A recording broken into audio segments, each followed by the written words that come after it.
The Book of Genesis. In the beginning, God created the heavens and the earth. Now the earth was formless and empty. Darkness was on the surface of the deep. God's Spirit was hovering over the surface of the waters. God said, "Let there be light," and there was light. God saw the light and saw that it was good. God divided the light from the darkness. God called the light day, and the darkness he called night. There was evening and there was morning, one day. God said, "Let there be an expanse in the midst of the waters, and let it divide the waters from the waters." God made the expanse and divided the waters which were under the expanse from the waters which were above the expanse, and it was so. God called the expanse sky. There was evening and there was morning, a second day. God said, "Let the waters under the sky be gathered together to one place, and let the dry land appear," and it was so. God called the dry land earth, and the gathering together of the waters he called seas. God saw that it was good. God said, "Let the earth put forth grass, herbs yielding seed, and fruit trees bearing fruit after their kind, with its seed in it on the earth," and it was so. The earth brought forth grass, herbs yielding seed after their kind, and trees bearing fruit with its seed in it after their kind. And God saw that it was good. There was evening and there was morning, a third day. God said, "Let there be lights in the expanse of the sky to divide the day from the night, and let them be for signs, and for seasons, and for days and years, and let them be for lights in the expanse of sky to give light on the earth." And it was so. God made the two great lights, the greater light to rule the day, and the lesser light to rule the night. He also made the stars. God set them in the expanse of sky to give light to the earth, and to rule over the day and over the night, and to divide the light from the darkness. God saw that it was good. There was evening and there was morning, a fourth day. God said, "Let the waters swarm with swarms of living creatures, and let birds fly above the earth in the open expanse of sky." God created the large sea creatures, and every living creature that moves, with which the waters swarmed after their kind, and every winged bird after its kind. God saw that it was good.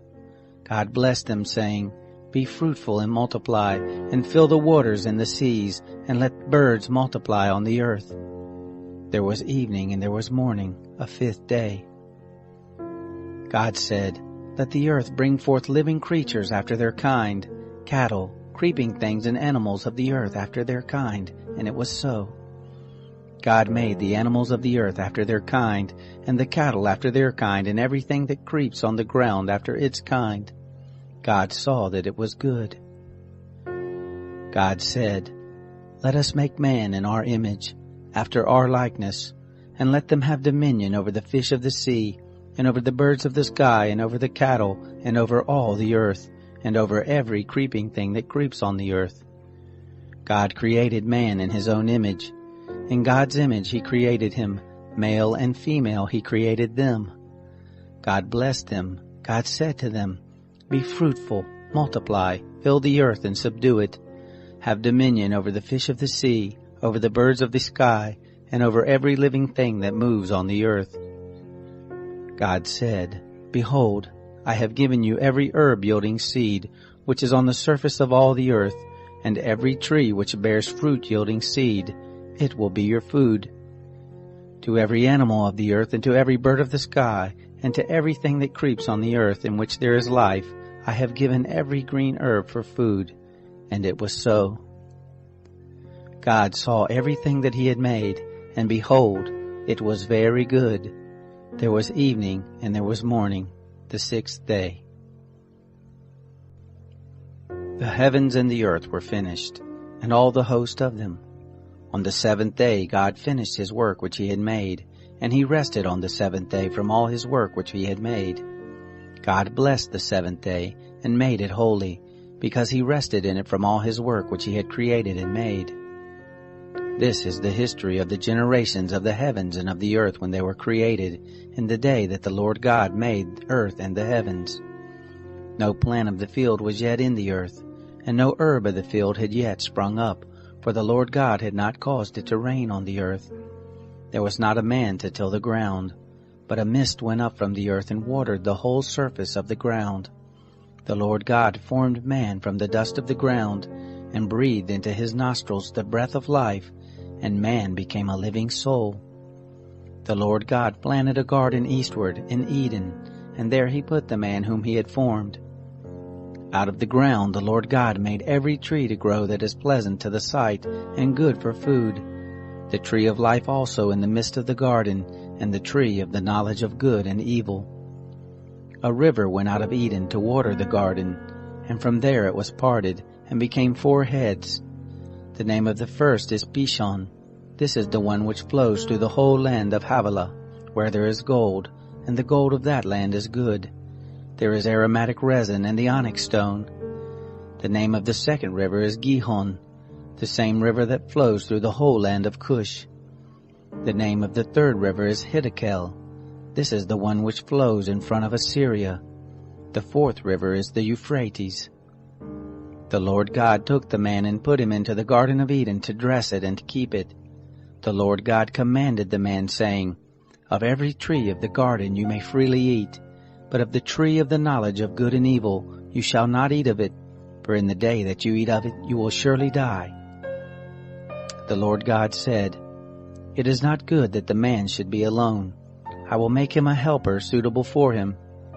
Out of the ground the Lord God formed every animal of the field and every bird of the sky, and brought them to the man to see what he would call them. Whatever the man called every living creature, that was its name. The man gave names to all cattle, and to the birds of the sky, and to every animal of the field. But for the man there was not found a helper suitable for him. The Lord God caused a deep sleep to fall on the man, and he slept. And he took one of his ribs and closed up the flesh in its place. He made the rib which the Lord God had taken from the man into a woman, and brought her to the man.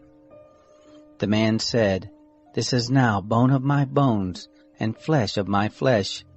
She will be called woman, because she was taken out of man. Therefore a man will leave his father and his mother, and will join with his wife, and they will be one flesh. They were both naked, the man and his wife, and were not ashamed. Now the serpent was more subtle than any animal of the field which the Lord God had made. He said to the woman, Yes, has God said, You shall not eat of any tree of the garden? The woman said to the serpent, Of the fruit of the trees of the garden we may eat, but of the fruit of the tree which is in the midst of the garden God has said, You shall not eat of it, neither shall you touch it, lest you die. The serpent said to the woman, You won't surely die. For God knows that in the day you eat it, your eyes will be opened, and you will be like God, knowing good and evil. When the woman saw that the tree was good for food, and that it was a delight to the eyes, and that the tree was to be desired to make one wise, she took of the fruit of it and ate. And she gave some to her husband with her, and he ate. Both of their eyes were opened, and they knew that they were naked. They sewed fig leaves together and made themselves aprons. They heard the voice of the Lord God walking in the garden in the cool of the day, and the man and his wife hid themselves from the presence of the Lord God among the trees of the garden. The Lord God called to the man and said to him, Where are you? The man said, I heard your voice in the garden, and I was afraid, because I was naked, and I hid myself. God said, Who told you that you were naked? Have you eaten from the tree that I commanded you not to eat from? The man said, The woman whom you gave to be with me, she gave me of the tree, and I ate. The Lord God said to the woman, What is this you have done? The woman said, The serpent deceived me, and I ate. The Lord God said to the serpent, Because you have done this, cursed are you above all cattle, and above every animal of the field. On your belly shall you go, and you shall eat dust all the days of your life. I will put enmity between you and the woman, and between your offspring and her offspring. He will bruise your head, and you will bruise his heel. To the woman he said, I will greatly multiply your pain in childbirth. In pain you will bring forth children. Your desire will be for your husband, and he will rule over you." To Adam he said, "Because you have listened to your wife's voice, and have eaten of the tree of which I commanded you, saying, 'You shall not eat of it,' cursed is the ground for your sake. In toil you will eat of it all the days of your life. Thorns also and thistles will it bring forth to you, and you will eat the herb of the field. By the sweat of your face you will eat bread, until you return to the ground, for out of it you were taken. For you are dust, and to dust you shall return."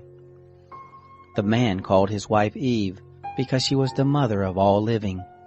The Lord God made coats of skins for Adam and for his wife, and clothed them. The Lord God said, "Behold, the man has become like one of us, knowing good and evil. Now, lest he put forth his hand, and also take of the tree of life, and eat, and live forever." Therefore the Lord God sent him forth from the Garden of Eden, to till the ground from whence he was taken. So he drove out the man, and he placed cherubs at the east of the Garden of Eden, and the flame of a sword which turned every way, to guard the way to the tree of life. The man knew Eve his wife. She conceived and gave birth to Cain, and said, "I have gotten a man with the Lord's help." Again she gave birth to Cain's brother Abel. Abel was a keeper of sheep, but Cain was a tiller of the ground. As time passed, it happened that Cain brought an offering to the Lord from the fruit of the ground. Abel also brought some of the firstborn of his flock and of the fat of it. The Lord respected Abel and his offering, but he didn't respect Cain and his offering. Cain was very angry, and the expression on his face fell. The Lord said to Cain, "Why are you angry? Why has the expression of your face fallen? If you do well, will it not be lifted up? If you don't do well, sin crouches at the door. Its desire is for you, but you are to rule over it." Cain said to Abel his brother, "Let's go into the field." It happened when they were in the field, that Cain rose up against Abel his brother and killed him.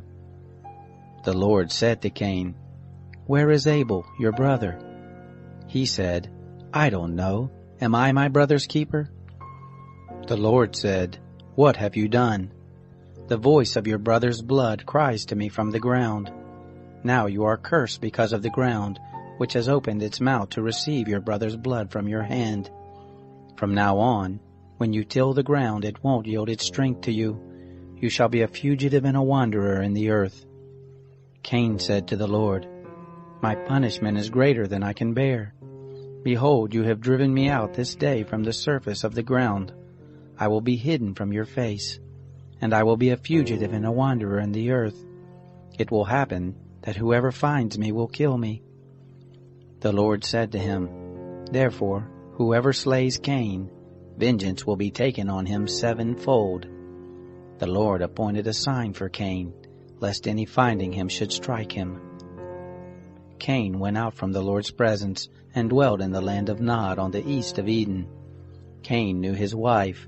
She conceived and gave birth to Enoch. He built a city, and called the name of the city after the name of his son Enoch. To Enoch was born Irad. Irad became the father of Mehujael. Mehujael became the father of Methushael. Methushael became the father of Lamech. Lamech took 2 wives. The name of the one was Ada, and the name of the other Zillah. Ada gave birth to Jabal, who was the father of those who dwell in tents and have cattle. His brother's name was Jubal, who was the father of all who handle the harp and pipe. Zillah also gave birth to Tubal-Cain, the forger of every cutting instrument of brass and iron. Tubal-Cain's sister was Naamah. Lamech said to his wives, "Ada and Zillah, hear my voice. You wives of Lamech, listen to my speech. For I have slain a man for wounding me, a young man for bruising me. If Cain will be avenged 7 times, truly Lamech 77 times. Adam knew his wife again. She gave birth to a son and named him Seth, for she said, God has appointed me another child instead of Abel, for Cain killed him. There was also born a son to Seth, and he named him Enosh. Then men began to call on the Lord's name. This is the book of the generations of Adam. In the day that God created man, he made him in God's likeness. He created them male and female, and blessed them, and called their name Adam in the day they were created. Adam lived 130 years, and became the father of a son in his own likeness, after his image, and named him Seth.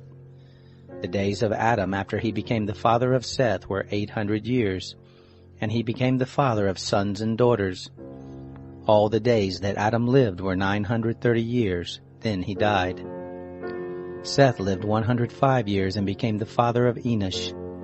Seth lived after he became the father of Enosh 807 years, and became the father of sons and daughters. All the days of Seth were 912 years, then he died.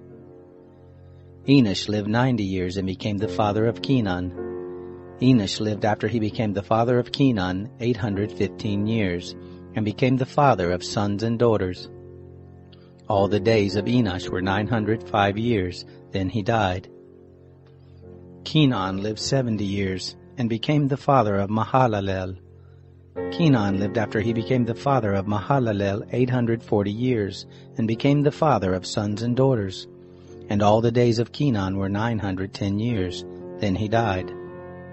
Mahalalel lived 65 years, and became the father of Jared. Mahalalel lived after he became the father of Jared 830 years, and became the father of sons and daughters. All the days of Mahalalel were 895 years, then he died. Jared lived 162 years, and became the father of Enoch. Jared lived after he became the father of Enoch 800 years, and became the father of sons and daughters. All the days of Jared were 962 years, then he died. Enoch lived 65 years, and became the father of Methuselah. Enoch walked with God after he became the father of Methuselah 300 years, and became the father of sons and daughters. All the days of Enoch were 365 years. Enoch walked with God, and he was not, for God took him. Methuselah lived 187 years, and became the father of Lamech. Methuselah lived after he became the father of Lamech 782 years, and became the father of sons and daughters. All the days of Methuselah were 969 years, then he died. Lamech lived 182 years, and became the father of a son, and he named him Noah, saying, "This same will comfort us in our work and in the toil of our hands, because of the ground which the Lord has cursed." Lamech lived after he became the father of Noah 595 years, and became the father of sons and daughters. All the days of Lamech were 777 years, then he died. Noah was 500 years old, and Noah became the father of Shem, Ham, and Japheth. It happened when men began to multiply on the surface of the ground, and daughters were born to them, that God's sons saw that men's daughters were beautiful, and they took for themselves wives of all that they chose. The Lord said, "My spirit will not strive with man forever, because he also is flesh, yet will his days be 120 years. The Nephilim were in the earth in those days, and also after that, when God's sons came to men's daughters. They bore children to them. The same were the mighty men who were of old, men of renown. The Lord saw that the wickedness of man was great in the earth, and that every imagination of the thoughts of his heart was only evil continually. The Lord was sorry that he had made man on the earth, and it grieved him in his heart. The Lord said, "I will destroy man whom I have created from the surface of the ground, man, along with animals, creeping things, and birds of the sky, for I am sorry that I have made them." But Noah found favor in the Lord's eyes. This is the history of the generations of Noah. Noah was a righteous man, blameless among the people of his time. Noah walked with God. Noah became the father of 3 sons, Shem, Ham, and Japheth. The earth was corrupt before God, and the earth was filled with violence. God saw the earth, and saw that it was corrupt, for all flesh had corrupted their way on the earth. God said to Noah, "The end of all flesh has come before me, for the earth is filled with violence through them. Behold, I will destroy them with the earth. Make an ark of gopher wood. You shall make rooms in the ark, and shall seal it inside and outside with pitch. This is how you shall make it. The length of the ark will be 300 cubits, the breadth of it 50 cubits, and the height of it 30 cubits. You shall make a roof in the ark, and to a cubit shall you finish it upward. You shall set the door of the ark in the side of it. You shall make it with lower, second, and third levels. I, even I, do bring the flood of waters on this earth to destroy all flesh having the breath of life from under the sky. Everything that is in the earth will die. But I will establish my covenant with you. You shall come into the ark, you, your sons, your wife, and your sons' wives with you. Of every living thing of all flesh, you shall bring 2 of every sort into the ark, to keep them alive with you. They shall be male and female. Of the birds after their kind, of the cattle after their kind, of every creeping thing of the ground after its kind, 2 of every sort shall come to you to keep them alive. Take with you of all food that is eaten, and gather it to you, and it will be food for you and for them. Thus Noah did, according to all that God commanded him, so he did. The Lord said to Noah, Come with all of your household into the ark, for I have seen your righteousness before me in this generation. You shall take 7 pairs of every clean animal with you, the male and his female. Of the animals that are not clean, take 2, the male and his female. Also of the birds of the sky, 7 and 7, male and female, to keep seed alive on the surface of all the earth. In 7 days I will cause it to rain on the earth for 40 days and 40 nights. Every living thing that I have made I will destroy from the surface of the ground. Noah did everything that the Lord commanded him. Noah was 600 years old when the flood of waters came on the earth. Noah went into the ark with his sons, his wife, and his sons' wives, because of the waters of the flood. Clean animals, animals that are not clean, birds, and everything that creeps on the ground, went by pairs to Noah into the ark, male and female, as God commanded Noah. It happened after the 7 days that the waters of the flood came on the earth. In the 600th year of Noah's life, in the 2nd month, on the 17th day of the month, on the same day all the fountains of the great deep were burst open, and the sky's windows were opened. The rain was on the earth 40 days and 40 nights. In the same day, Noah and Shem, Ham, and Japheth, the sons of Noah, and Noah's wife, and the 3 wives of his sons with them, entered into the ark. They and every animal after its kind, all the cattle after their kind, every creeping thing that creeps on the earth after its kind, and every bird after its kind, every bird of every sort. They went to Noah into the ark by pairs of all flesh with the breath of life in them. Those who went in male and female of all flesh, as God commanded him, and the Lord shut him in. The flood was 40 days on the earth. The waters increased and lifted up the ark, and it was lifted up above the earth. The waters prevailed and increased greatly on the earth, and the ark floated on the surface of the waters. The waters prevailed exceedingly on the earth. All the high mountains that were under the whole sky were covered. The waters prevailed 15 cubits upward, and the mountains were covered. All flesh died that moved on the earth, including birds, cattle, animals, every creeping thing that creeps on the earth, and every man. All in whose nostrils was the breath of the Spirit of life, of all that was on the dry land, died. Every living thing was destroyed that was on the surface of the ground, including man, cattle, creeping things, and the birds of the sky.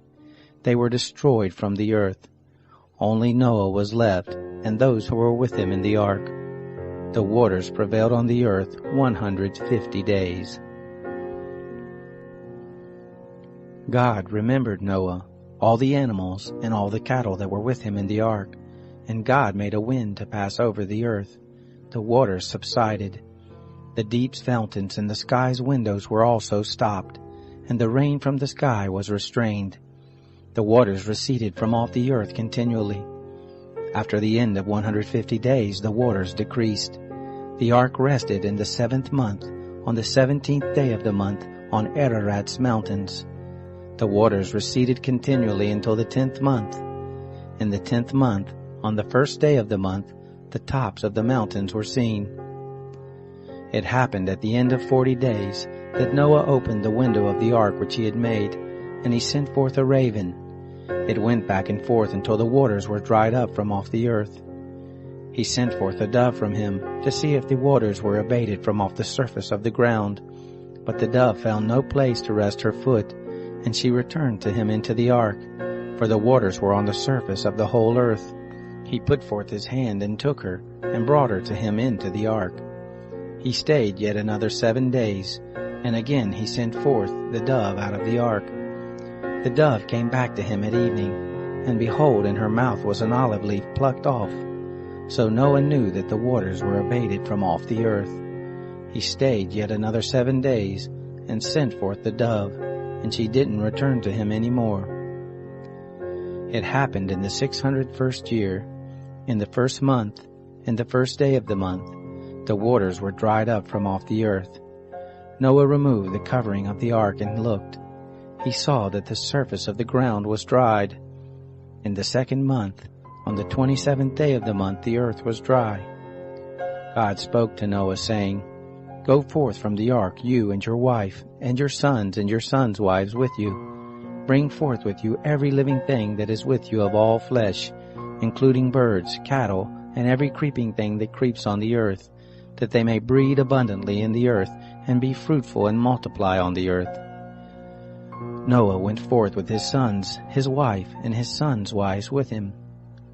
Every animal, every creeping thing, and every bird, whatever moves on the earth after their families, went forth out of the ark. Noah built an altar to the Lord, and took of every clean animal, and of every clean bird, and offered burnt offerings on the altar. The Lord smelled the sweet savor. The Lord said in his heart, I will not again curse the ground any more for man's sake, because the imagination of man's heart is evil from his youth. Neither will I ever again strike everything living as I have done. While the earth remains, seed time and harvest, and cold and heat, and summer and winter, and day and night shall not cease. God blessed Noah and his sons, and said to them, Be fruitful and multiply, and replenish the earth. The fear of you and the dread of you will be on every animal of the earth, and on every bird of the sky. Everything that the ground teems with, and all the fish of the sea are delivered into your hand. Every moving thing that lives will be food for you. As the green herb, I have given everything to you. But flesh with the life of it, the blood of it, you shall not eat. I will surely require your blood of your lives. At the hand of every animal I will require it. At the hand of man, even at the hand of every man's brother, I will require the life of man. Whoever sheds man's blood, by man will his blood be shed, for in the image of God made he man. Be fruitful and multiply. Bring forth abundantly in the earth, and multiply in it. God spoke to Noah and to his sons with him, saying, As for me, behold, I establish my covenant with you, and with your offspring after you, and with every living creature that is with you, the birds, the cattle, and every animal of the earth with you. Of all that go out of the ark, even every animal of the earth, I will establish my covenant with you. Neither will all flesh be cut off any more by the waters of the flood, neither will there any more be a flood to destroy the earth. God said, This is the token of the covenant which I make between me and you, and every living creature that is with you, for perpetual generations. I set my rainbow in the cloud, and it will be for a sign of a covenant between me and the earth. It will happen, when I bring a cloud over the earth, that the rainbow will be seen in the cloud, and I will remember my covenant, which is between me and you, and every living creature of all flesh, and the waters will no more become a flood to destroy all flesh. The rainbow will be in the cloud. I will look at it, that I may remember the everlasting covenant between God and every living creature of all flesh that is on the earth. God said to Noah, This is the token of the covenant which I have established between me and all flesh that is on the earth. The sons of Noah who went forth from the ark were Shem, Ham, and Japheth. Ham is the father of Canaan. These three were the sons of Noah, and from these the whole earth was populated. Noah began to be a farmer and planted a vineyard. He drank of the wine and got drunk. He was uncovered within his tent. Ham, the father of Canaan, saw the nakedness of his father and told his two brothers outside. Shem and Japheth took a garment and laid it on both their shoulders, went in backwards, and covered the nakedness of their father. Their faces were backwards, and they didn't see their father's nakedness. Noah awoke from his wine and knew what his youngest son had done to him. He said, "Cursed be Canaan. A servant of servants will he be to his brothers." He said, "Blessed be the Lord, the God of Shem. Let Canaan be his servant." God enlarged Japheth. Let him dwell in the tents of Shem. Let Canaan be his servant. Noah lived 350 years after the flood. All the days of Noah were 950 years. Then he died. Now this is the history of the generations of the sons of Noah, and of Shem, Ham, and Japheth. Sons were born to them after the flood. The sons of Japheth: Gomer, Magog, Madai, Javan, Tubal, Meshech, and Tiras. The sons of Gomer: Ashkenaz, Riphath, and Togarmah. The sons of Javan: Elisha, Tarshish, Kittim, and Dodanim. Of these were the isles of the nations divided in their lands, everyone after his language, after their families in their nations. The sons of Ham: Cush, Mizraim, Put, and Canaan. The sons of Cush: Seba, Havilah, Sabta, Rama, and Sabteka. The sons of Rama: Sheba and Dedan. Cush became the father of Nimrod. He began to be a mighty one in the earth. He was a mighty hunter before the Lord. Therefore it is said, like Nimrod, a mighty hunter before the Lord. The beginning of his kingdom was Babel, Erech, Akkad, and Calneh in the land of Shinar. Out of that land he went forth into Assyria and built Nineveh, Rehoboth, Ir, Calah, and Resen between Nineveh and Calah. The same is the great city. Mizraim became the father of Ludum, Anamim, Lehabim, and Naphtuhim, Pathrusim, Casluhim, which the Philistines descended from, and Caphtorim. Canaan became the father of Sidon, his firstborn, Heth, the Jebusite, the Amorite, the Girgashite, the Hivite, the Archite, the Sinite, the Arvadite, the Zemarite, and the Hamathite. Afterward the families of the Canaanites were spread abroad. The border of the Canaanites was from Sidon, as you go toward Gerar to Gaza, as you go toward Sodom, Gomorrah, Admah, and Zeboim to Lasha. These are the sons of Ham after their families, after their languages, in their lands, in their nations. To Shem, the father of all the children of Eber, the elder brother of Japheth, to him also were born children. The sons of Shem: Elam, Asher, Arpachshad, Lud, and Aram. The sons of Aram: Uz, Hul, Gether, and Mash. Arpachshad became the father of Shelah. Shelah became the father of Eber. To Eber were born two sons. The name of the one was Peleg, for in his days was the earth divided. His brother's name was Joktan. Joktan became the father of Almodad, Sheleph, Hazmarpheth, Jerah, Hadoram, Usal, Dikla, Obal, Abimael, Sheba, Ophir, Havilah, and Jobab. All these were the sons of Joktan. Their dwelling was from Misha as you go toward Sephar, the mountain of the east. These are the sons of Shem after their families, after their languages, in their lands, after their nations. These are the families of the sons of Noah after their generations in their nations. Of these were the nations divided in the earth after the flood. The whole earth was of one language and of one speech. It happened, as they traveled east, that they found a plain in the land of Shinar, and they lived there. They said one to another, Come, let's make brick and burn them thoroughly. They had brick for stone, and they used tar for mortar. They said, Come, let's build us a city and a tower, whose top reaches to the sky, and let's make us a name, lest we be scattered abroad on the surface of the whole earth. The Lord came down to see the city and the tower which the children of men built. The Lord said, Behold, they are one people, and they have all one language, and this is what they begin to do. Now nothing will be withheld from them which they intend to do. Come, let's go down, and there confuse their language, that they may not understand one another's speech. So the Lord scattered them abroad from there on the surface of all the earth. They stopped building the city. Therefore the name of it was called Babel, because the Lord confused the language of all the earth there. From there the Lord scattered them abroad on the surface of all the earth. This is the history of the generations of Shem. Shem was 100 years old, and became the father of Arpachshad 2 years after the flood. Shem lived after he became the father of Arpachshad 500 years, and became the father of sons and daughters. Arpachshad lived 35 years, and became the father of Shelah. Arpachshad lived after he became the father of Shelah 403 years, and became the father of sons and daughters. Shelah lived 30 years, and became the father of Eber.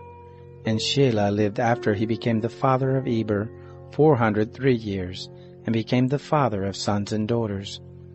Eber lived 34 years, and became the father of Peleg. Eber lived after he became the father of Peleg 430 years, and became the father of sons and daughters. Peleg lived 30 years, and became the father of Reu. Peleg lived after he became the father of Reu 209 years, and became the father of sons and daughters. Reu lived 32 years, and became the father of Serug. Reu lived after he became the father of Serug 207 years, and became the father of sons and daughters. Serug lived 30 years, and became the father of Nahor. Serug lived after he became the father of Nahor 200 years, and became the father of sons and daughters. Nahor lived 29 years, and became the father of Terah. Nahor lived after he became the father of Terah 119 years, and became the father of sons and daughters. Terah lived 70 years, and became the father of Abram, Nahor, and Haran. Now this is the history of the generations of Terah. Terah became the father of Abram, Nahor, and Haran. Haran became the father of Lot. Haran died before his father Terah in the land of his birth, in Ur of the Chaldees. Abram and Nahor took wives. The name of Abram's wife was Sarai, and the name of Nahor's wife Milcah, the daughter of Haran, who was also the father of Iscah. Sarai was barren. She had no child. Terah took Abram his son, Lot the son of Haran his son's son, and Sarai his daughter-in-law, his son Abram's wife. They went forth from Ur of the Chaldees to go into the land of Canaan. They came to Haran and lived there. The days of Terah were 205 years. Terah died in Haran. Now the Lord said to Abram, Get out of your country, and from your relatives, and from your father's house, to the land that I will show you. I will make of you a great nation. I will bless you, and make your name great. You will be a blessing. I will bless those who bless you, and I will curse him who curses you. In you will all the families of the earth be blessed. So Abram went as the Lord had spoken to him. Lot went with him. Abram was 75 years old when he departed out of Haran. Abram took Sarai his wife, Lot his brother's son, all their substance that they had gathered, and the souls who they had gotten in Haran. And they went forth to go into the land of Canaan, and into the land of Canaan they came. Abram passed through the land to the place of Shechem, to the oak of Moreh. The Canaanite was then in the land. The Lord appeared to Abram and said, I will give this land to your seed. He built an altar there to the Lord who appeared to him. He left from there to the mountain on the east of Bethel, and pitched his tent, having Bethel on the west and Ai on the east. There he built an altar to the Lord, and called on the name of the Lord. Abram traveled, going on still toward the south. There was a famine in the land. Abram went down into Egypt to live as a foreigner there, for the famine was sore in the land. It happened, when he was come near to enter into Egypt, that he said to Sarai his wife, See now, I know that you are a beautiful woman to look on. It will happen, when the Egyptians will see you, that they will say, This is his wife. They will kill me, but they will save you alive. Please say that you are my sister, that it may be well with me for your sake, and that my soul may live because of you. It happened that when Abram had come into Egypt, the Egyptians saw that the woman was very beautiful. The princes of Pharaoh saw her and praised her to Pharaoh, and the woman was taken into Pharaoh's house. He dealt well with Abram for her sake. He had sheep and oxen and male donkeys, and men servants and maid servants and female donkeys and camels. The Lord plagued Pharaoh and his house with great plagues because of Sarai, Abram's wife. Pharaoh called Abram and said, What is this that you have done to me? Why didn't you tell me that she was your wife? Why did you say, She is my sister, so that I took her to be my wife? Now therefore, see your wife, take her and go your way. Pharaoh gave men charge concerning him, and they brought him on the way and his wife and all that he had. Abram went up out of Egypt, he, his wife, all that he had, and Lot with him into the south. Abram was very rich in cattle, in silver and in gold.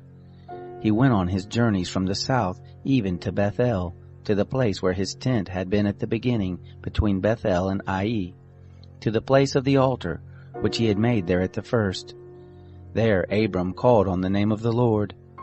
Lot also, who went with Abram, had flocks and herds and tents.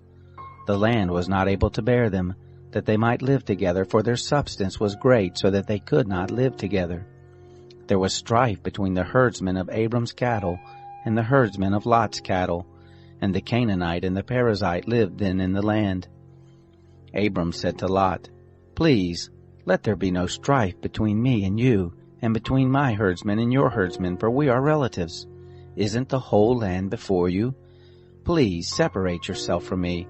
If you go to the left hand, then I will go to the right. Or if you go to the right hand, then I will go to the left. Lot lifted up his eyes and saw all the plain of the Jordan, that it was well watered everywhere, before the Lord destroyed Sodom and Gomorrah. It was like the garden of the Lord, like the land of Egypt as you go to Zoar. So Lot chose the plain of the Jordan for himself. Lot traveled east, and they separated themselves the one from the other. Abram lived in the land of Canaan, and Lot lived in the cities of the plain, and moved his tent as far as Sodom. Now the men of Sodom were exceedingly wicked, and sinners against the Lord. The Lord said to Abram, after Lot was separated from him, Now lift up your eyes and look from the place where you are, northward and southward, and eastward and westward. For all the land which you see I will give to you, and to your offspring forever. I will make your offspring as the dust of the earth, so that if a man can number the dust of the earth, then your seed may also be numbered. Arise, walk through the land in the length of it and in the breadth of it, for I will give it to you. Abram moved his tent and came and lived by the oaks of Mamre, which are in Hebron, and built an altar there to the Lord. It happened in the days of Amraphel, king of Shinar, Arioch, king of Elasar, Kedorlaomer, king of Elam, and Tidal, king of Goim, that they made war with Bera, king of Sodom, and with Birsha, king of Gomorrah, Shinab, king of Admah, and Shemabir, king of Zeboim, and the king of Bela, the same is Zoar. All these joined together in the valley of Siddim, the same is the Salt Sea. 12 years they served Kedorlaomer, and in the 13th year they rebelled. In the 14th year Kedorlaomer came, and the kings who were with him, and struck the Rephaim in Ashtaroth Karnaim, and the Zuzim in Ham, and the Imim in Shaveh Kiriathaim, and the Horites in their Mount Seir, to El Paran, which is by the wilderness. They returned and came to En Mishpat, the same is Kadesh, and struck all the country of the Amalekites, and also the Amorites that lived in Hazazon Tamar. There went out the king of Sodom, and the king of Gomorrah, and the king of Admah, and the king of Zeboim, and the king of Bela, the same is Zoar. And they set the battle in array against them in the valley of Siddim, against Kedorlaomer king of Elam, and Tidal king of Goim, and Amraphel king of Shinar, and Arioch king of Elasar, 4 kings against the 5. Now the valley of Siddim was full of tar pits, and the kings of Sodom and Gomorrah fled, and they fell there, and those who remained fled to the mountain. They took all the goods of Sodom and Gomorrah, and all their food, and went their way. They took Lot, Abram's brother's son, who lived in Sodom, and his goods, and departed. One who had escaped came and told Abram the Hebrew. Now he lived by the oaks of Mamre, the Amorite, brother of Eshcol, and brother of Aner, and these were allies of Abram. When Abram heard that his relative was taken captive, he led forth his trained men, born in his house, 318, and pursued as far as Dan. He divided himself against them by night, he and his servants, and struck them, and pursued them to Hobah, which is on the left hand of Damascus. He brought back all the goods, and also brought back his relative Lot and his goods, and the women also and the people. The king of Sodom went out to meet him, after his return from the slaughter of Kedorlaomer, and the kings who were with him, at the valley of Shaveh, the same is the king's valley. Melchizedek king of Salem brought forth bread and wine, and he was priest of God Most High. He blessed him and said, Blessed be Abram of God Most High, possessor of heaven and earth, and blessed be God Most High, who has delivered your enemies into your hand. Abram gave him 1/10 of all. The king of Sodom said to Abram, Give me the people, and take the goods to yourself. Abram said to the king of Sodom, I have lifted up my hands to the Lord God Almighty, possessor of heaven and earth, that I will not take a thread, nor a shoe latchet, nor anything that is yours, lest you should say, I have made Abram rich, except only that which the young men have eaten, and the portion of the men who went with me, Aner, Eshcol, and Mamre, let them take their portion. After these things the word of the Lord came to Abram in a vision, saying, Don't be afraid, Abram. I am your shield, your exceedingly great reward. Abram said, Lord God, what will you give me, seeing I go childless, and he who will inherit my estate is Eliezer of Damascus? Abram said, Behold, to me you have given no seed, and behold, one born in my house is my heir. Behold, the word of the Lord came to him, saying, This man will not be your heir, but he who will come forth out of your own body will be your heir. The Lord brought him outside and said, Look now toward the sky, and count the stars if you are able to count them. He said to Abram, So shall your seed be. He believed in the Lord, and he reckoned it to him for righteousness. He said to him, I am the Lord who brought you out of Ur of the Chaldees, to give you this land to inherit it. He said, Lord God, how will I know that I will inherit it?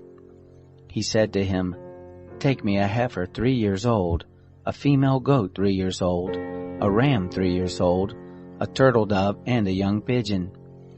He took him all these and divided them in the middle, and laid each half opposite the other, but he didn't divide the birds. The birds of prey came down on the carcasses, and Abram drove them away. When the sun was going down, a deep sleep fell on Abram. Now terror and great darkness fell on him. He said to Abram, Know for sure that your seed will live as foreigners in a land that is not theirs, and will serve them. They will afflict them 400 years. I will also judge that nation whom they will serve. Afterward they will come out with great substance. But you will go to your fathers in peace. You will be buried in a good old age. In the 4th generation they will come here again, for the iniquity of the Amorite is not yet full. It came to pass that, when the sun went down and it was dark, behold, a smoking furnace and a flaming torch passed between these pieces. In that day the Lord made a covenant with Abram, saying, To your seed have I given this land, from the river of Egypt to the great river, the river Euphrates. The Kenites, the Kenizzites, the Cadmonites, the Hittites, the Perizzites, the Rephaim, the Amorites, the Canaanites, the Girgashites, and the Jebusites. Now Sarai, Abram's wife, bore him no children. She had a handmaid, an Egyptian, whose name was Hagar. Sarai said to Abram, See now, the Lord has restrained me from bearing. Please go in to my handmaid. It may be that I will obtain children by her. Abram listened to the voice of Sarai. Sarai, Abram's wife, took Hagar the Egyptian, her handmaid, after Abram had lived 10 years in the land of Canaan, and gave her to Abram her husband to be his wife.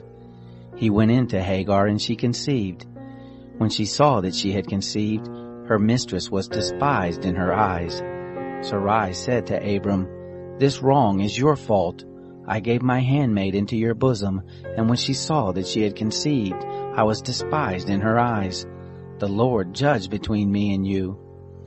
But Abram said to Sarai, Behold, your maid is in your hand. Do to her whatever is good in your eyes. Sarai dealt harshly with her, and she fled from her face. The angel of the Lord found her by a fountain of water in the wilderness, by the fountain in the way to Shur. He said, Hagar, Sarai's handmaid, where did you come from? Where are you going? She said, I am fleeing from the face of my mistress Sarai. The angel of the Lord said to her, Return to your mistress and submit yourself under her hands. The angel of the Lord said to her, I will greatly multiply your seed, and they will not be numbered for multitude. The angel of the Lord said to her, Behold, you are with child, and will bear a son.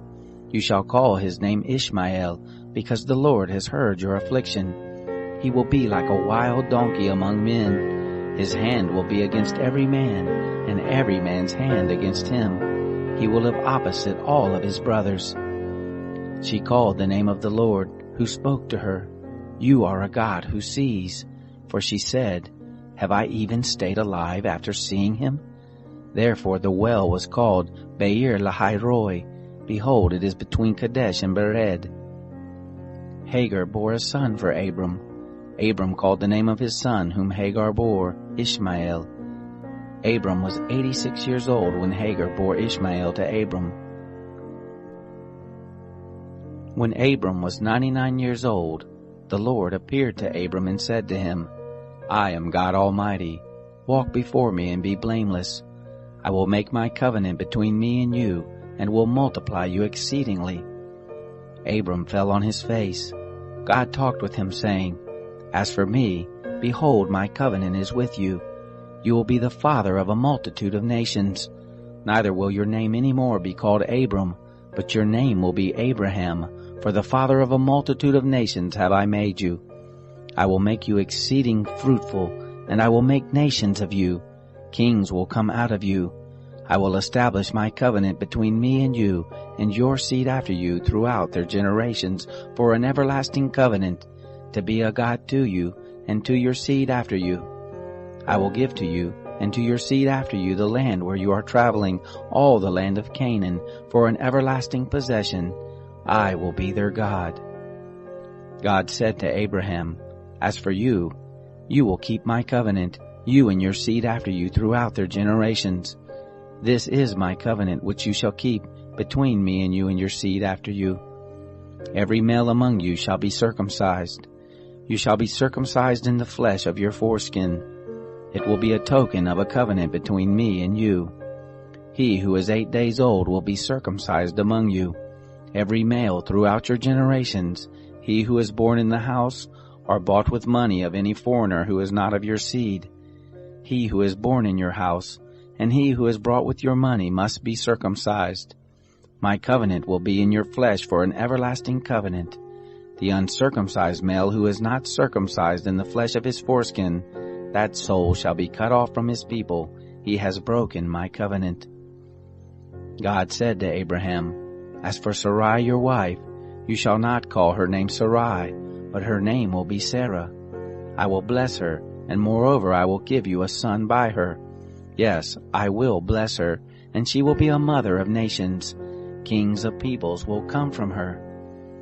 Then Abraham fell on his face and laughed, and said in his heart, "Will a child be born to him who is 100 years old? Will Sarah, who is 90 years old, give birth?" Abraham said to God, "Oh, that Ishmael might live before you."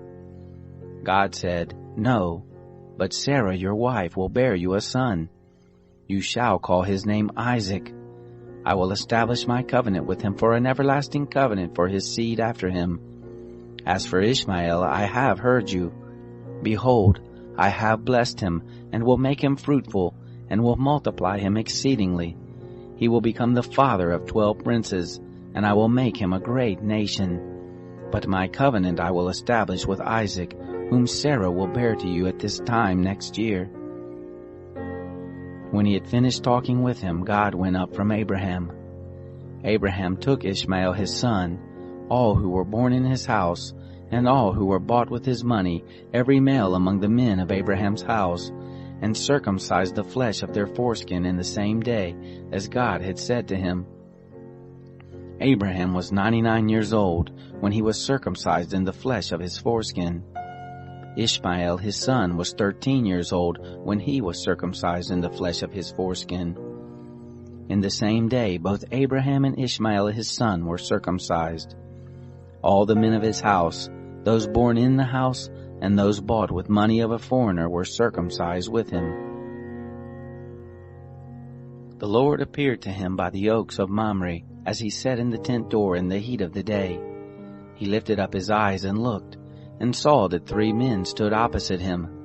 When he saw them, he ran to meet them from the tent door, and bowed himself to the earth, and said, "My Lord, if now I have found favor in your sight, please don't go away from your servant. Now let a little water be fetched.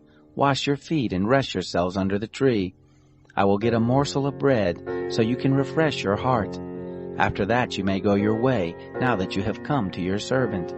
They said, "Very well, do as you have said."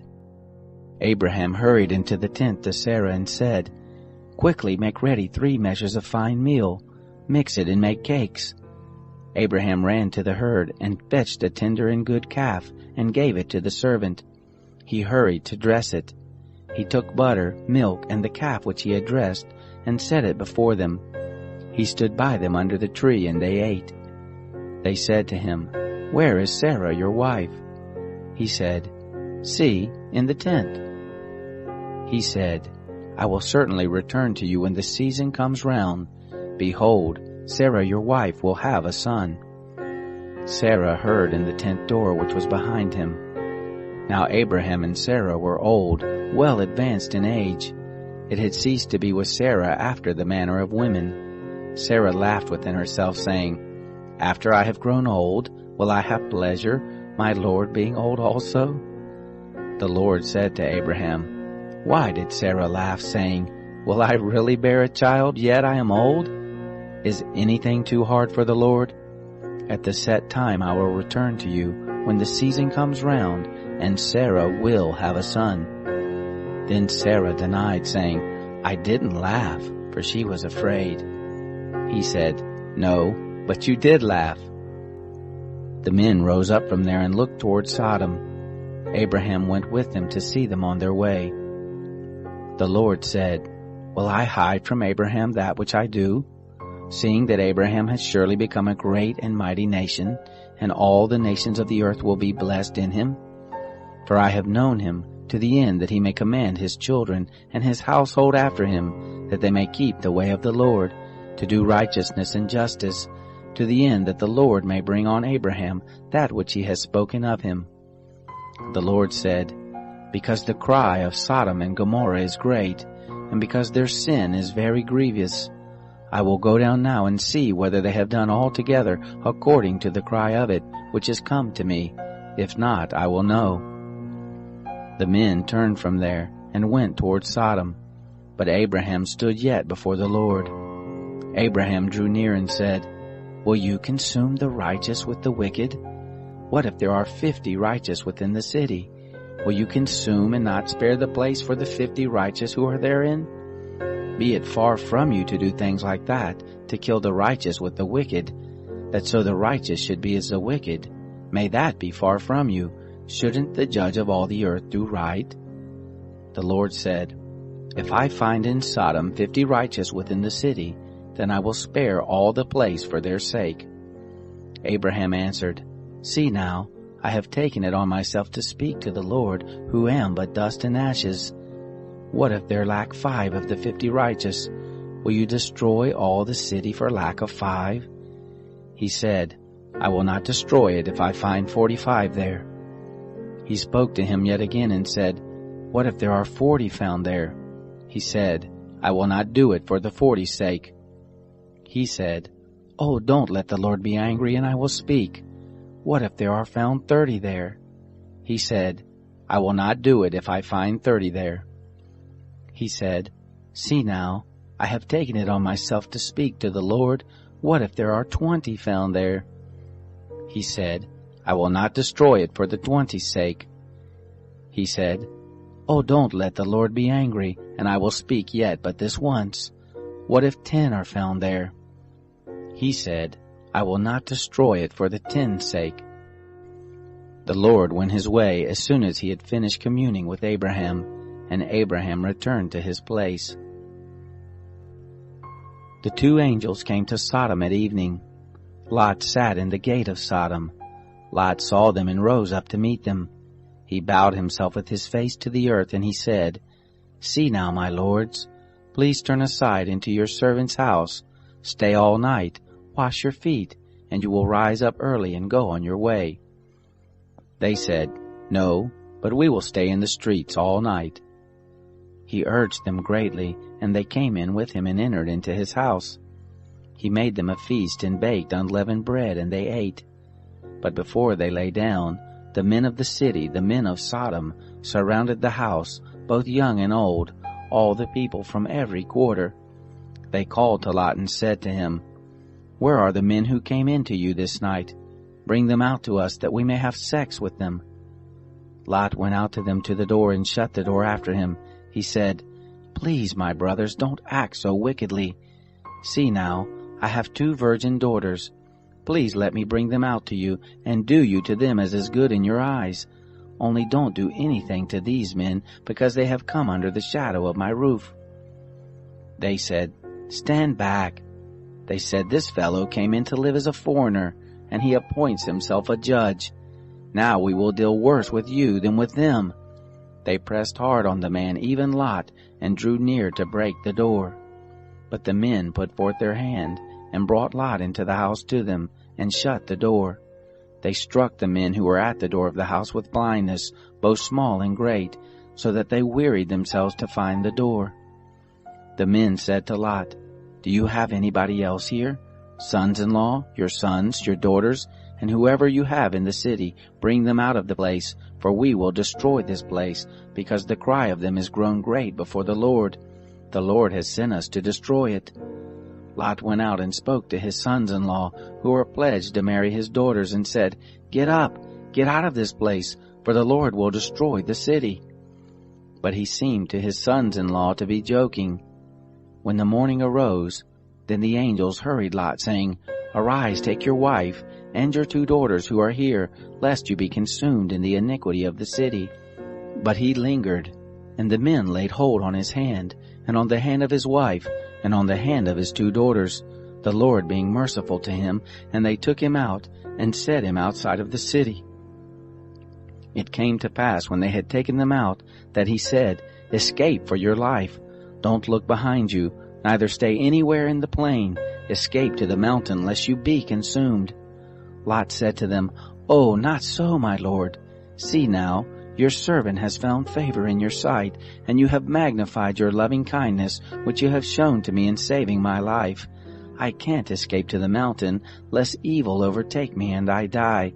See now, this city is near to flee to, and it is a little one. Oh, let me escape there. Isn't it a little one? And my soul will live." He said to him, "Behold, I have granted your request concerning this thing also, that I will not overthrow the city of which you have spoken. Hurry, escape there, for I can't do anything until you get there." Therefore the name of the city was called Zoar. The sun was risen on the earth when Lot came to Zoar. Then the Lord rained on Sodom and on Gomorrah sulfur and fire from the Lord out of the sky.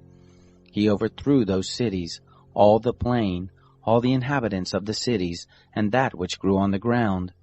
But his wife looked back from behind him, and she became a pillar of salt. Abraham got up early in the morning to the place where he had stood before the Lord. He looked toward Sodom and Gomorrah, and toward all the land of the plain, and looked, and saw that the smoke of the land went up as the smoke of a furnace. It happened, when God destroyed the cities of the plain, that God remembered Abraham, and sent Lot out of the midst of the overthrow, when he overthrew the cities in which Lot lived. Lot went up out of Zoar, and lived in the mountain, and his 2 daughters with him, for he was afraid to live in Zoar. He lived in a cave with his 2 daughters. The firstborn said to the younger, Our father is old, and there is not a man in the earth to come into us after the manner of all the earth. Come, let's make our father drink wine, and we will lie with him, that we may preserve our father's seed. They made their father drink wine that night, and the firstborn went in and lay with her father. He didn't know when she lay down, nor when she arose. It came to pass on the next day that the firstborn said to the younger, Behold, I lay last night with my father.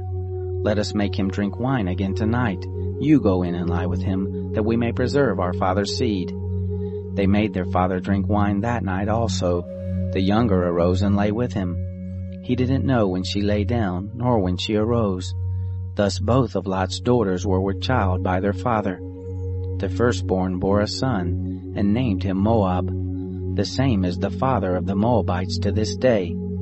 The younger also bore a son, and called his name Ben-Ami. The same is the father of the children of Ammon to this day. Abraham traveled from there toward the land of the south, and lived between Kadesh and Shur. He lived as a foreigner in Gerar. Abraham said about Sarah his wife, She is my sister. Abimelech king of Gerar sent and took Sarah. But God came to Abimelech in a dream of the night and said to him, Behold, you are a dead man, because of the woman whom you have taken, for she is a man's wife. Now Abimelech had not come near her. He said, Lord, will you kill even a righteous nation? Didn't he tell me she is my sister? She, even she herself said, He is my brother. In the integrity of my heart and the innocence of my hands have I done this. God said to him in the dream, Yes, I know that in the integrity of your heart you have done this, and I also withheld you from sinning against me. Therefore I didn't allow you to touch her. Now therefore restore the man's wife, for he is a prophet, and he will pray for you and you will live. If you don't restore her, know for sure that you will die, you and all who are yours. Abimelech rose early in the morning and called all his servants, and told all these things in their ear. The men were very scared. Then Abimelech called Abraham and said to him, What have you done to us? How have I sinned against you, that you have brought on me and on my kingdom a great sin? You have done deeds to me that ought not to be done. Abimelech said to Abraham, What did you see that you have done this thing? Abraham said, Because I thought, Surely the fear of God is not in this place. They will kill me for my wife's sake. Moreover, she is indeed my sister, the daughter of my father, but not the daughter of my mother, and she became my wife. It happened, when God caused me to wander from my father's house, that I said to her, This is your kindness which you shall show to me. Everywhere that we go, say of me, He is my brother.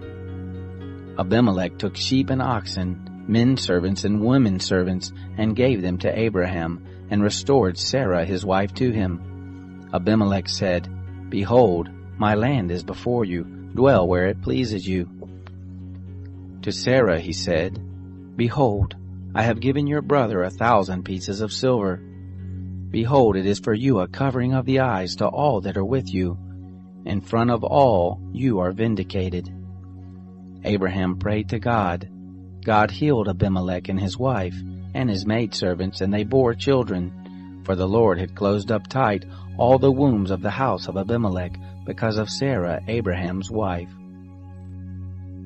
The Lord visited Sarah as he had said, And the Lord did to Sarah as he had spoken. Sarah conceived, and bore Abraham a son in his old age, at the set time of which God had spoken to him. Abraham called his son who was born to him, whom Sarah bare to him, Isaac. Abraham circumcised his son Isaac when he was 8 days old, as God had commanded him. Abraham was 100 years old when his son Isaac was born to him. Sarah said, God has made me laugh. Everyone who hears will laugh with me. She said, Who would have said to Abraham that Sarah would nurse children? For I have borne him a son in his old age. The child grew and was weaned. Abraham made a great feast on the day that Isaac was weaned. Sarah saw the son of Hagar the Egyptian, whom she had borne to Abraham, mocking. Therefore she said to Abraham, Cast out this handmaid and her son, for the son of this handmaid will not be heir with my son, even with Isaac. The thing was very grievous in Abraham's sight on account of his son. God said to Abraham, Don't let it be grievous in your sight because of the boy, and because of your handmaid. In all that Sarah says to you, listen to her voice, for from Isaac will your seed be called. Also of the son of the handmaid will I make a nation, because he is your seed. Abraham rose up early in the morning, and took bread and a bottle of water, and gave it to Hagar, putting it on her shoulder, and gave her the child, and sent her away. She departed and wandered in the wilderness of Beersheba. The water in the bottle was spent, and she cast the child under one of the shrubs. She went and sat down opposite him a good way off, about a bow shot away. For she said, Don't let me see the death of the child. She sat over against him and lifted up her voice and wept. God heard the voice of the boy. The angel of God called to Hagar out of the sky and said to her, What ails you, Hagar? Don't be afraid, for God has heard the voice of the boy where he is. Get up, lift up the boy and hold him in your hand, for I will make him a great nation. God opened her eyes, and she saw a well of water. She went, filled the bottle with water, and gave the boy drink. God was with the boy, and he grew. He lived in the wilderness, and became as he grew up an archer. He lived in the wilderness of Paran. His mother took a wife for him out of the land of Egypt.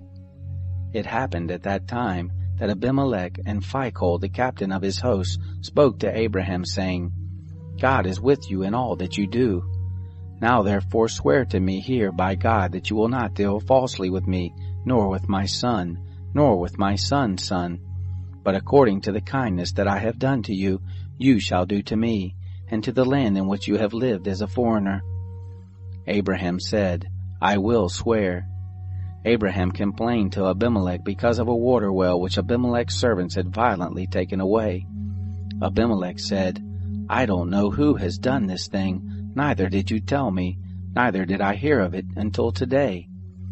Abraham took sheep and oxen and gave them to Abimelech. Those two made a covenant.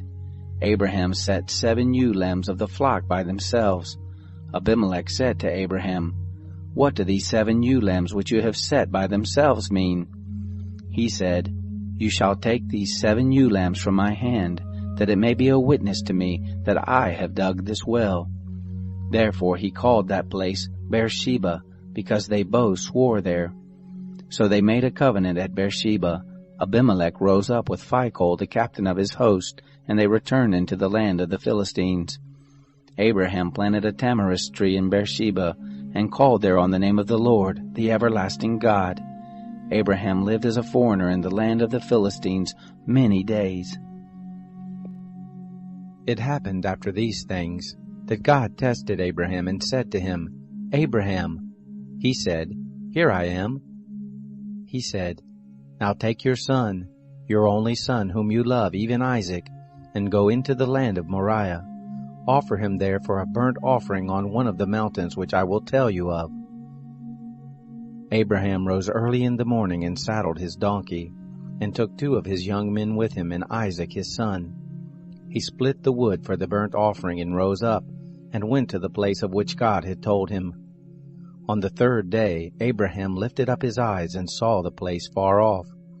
Abraham said to his young men, Stay here with the donkey. The boy and I will go yonder, We will worship and come back to you." Abraham took the wood of the burnt offering and laid it on his son Isaac. He took in his hand the fire and the knife. They both went together. Isaac spoke to Abraham his father and said, "My father?" He said, "Here I am, my son." He said, "Here is the fire and the wood, but where is the lamb for a burnt offering?"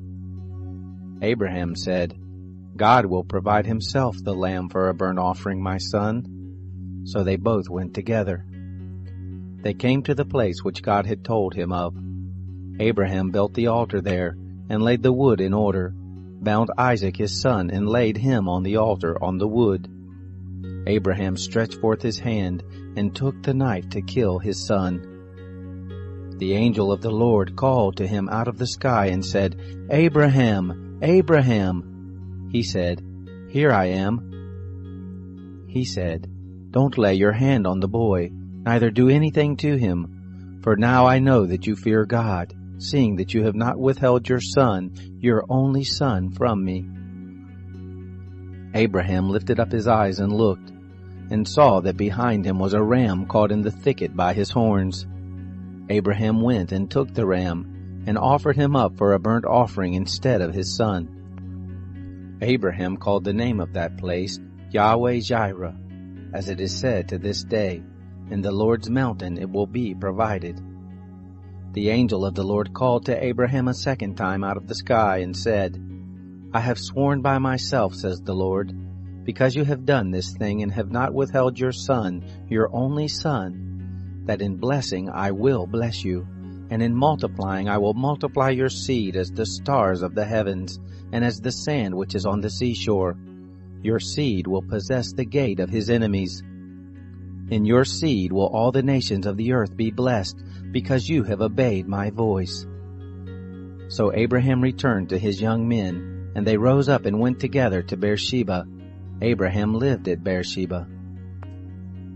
It happened after these things that it was told Abraham, saying, "Behold, Milcah, she also has borne children to your brother Nahor, Uz his firstborn, Buz his brother, Kemuel the father of Aram, Chesed, Hazo, Pildash, Jidlaph, and Bethuel. Bethuel became the father of Rebekah. These 8 Milcah bore to Nahor, Abraham's brother. His concubine, whose name was Reumah, also bare Tebah, Gaham, Tahash, and Maacah.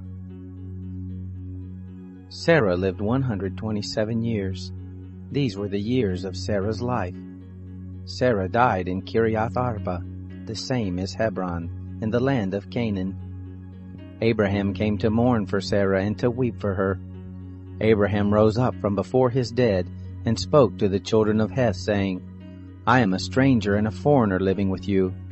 Give me a possession of a burying place with you, that I may bury my dead out of my sight." The children of Heth answered Abraham, saying to him, "Hear us, my lord. You are a prince of God among us. In the choice of our tombs bury your dead. None of us will withhold from you his tomb, but that you may bury your dead." Abraham rose up and bowed himself to the people of the land, even to the children of Heth. He talked with them, saying, "If it be your mind that I should bury my dead out of my sight, hear me, and entreat for me to Ephron the son of Zohar, that he may give me the cave of Machpelah, which he has, which is in the end of his field. For the full price let him give it to me in the midst of you for a possession of a burying place." Now Ephron was sitting in the midst of the children of Heth. Ephron the Hittite answered Abraham in the hearing of the children of Heth, even of all who went in at the gate of his city, saying, "No, my lord, hear me. I give you the field, and I give you the cave that is in it. In the presence of the children of my people I give it to you. Bury your dead." Abraham bowed himself down before the people of the land.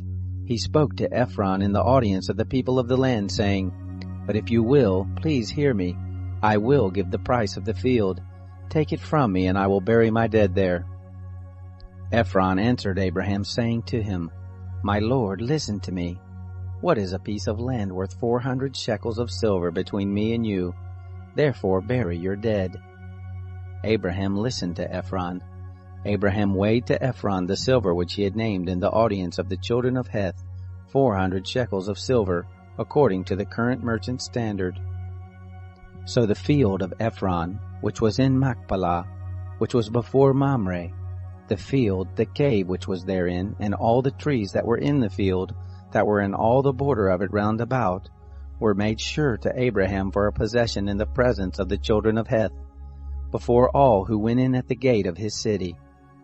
After this, Abraham buried Sarah his wife in the cave of the field of Machpelah before Mamre, the same is Hebron, in the land of Canaan. The field and the cave that is therein were made sure to Abraham for a possession of a burying place by the children of Heth. Abraham was old and well stricken in age.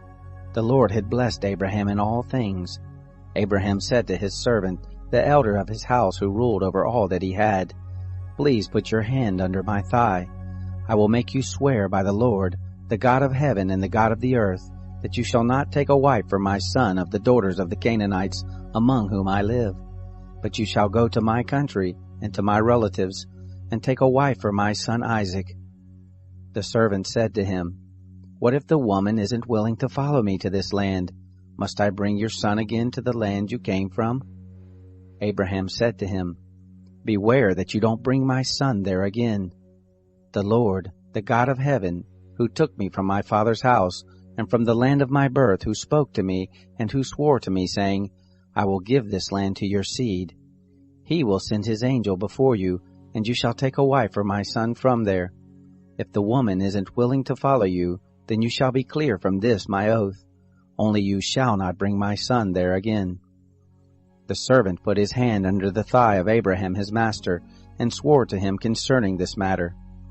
The servant took 10 camels of his master's camels, and departed, having all goodly things of his master's in his hand. He arose and went to Mesopotamia, to the city of Nahor. He made the camels kneel down outside the city by the well of water at the time of evening, the time that women go out to draw water. He said, "Lord, the God of my master Abraham, please give me success this day, and show kindness to my master Abraham. Behold, I am standing by the spring of water. The daughters of the men of the city are coming out to draw water. Let it happen that the young lady to whom I will say, 'Please let down your pitcher that I may drink,' she will say, 'Drink, and I will also give your camels a drink.' Let the same be she who you have appointed for your servant Isaac.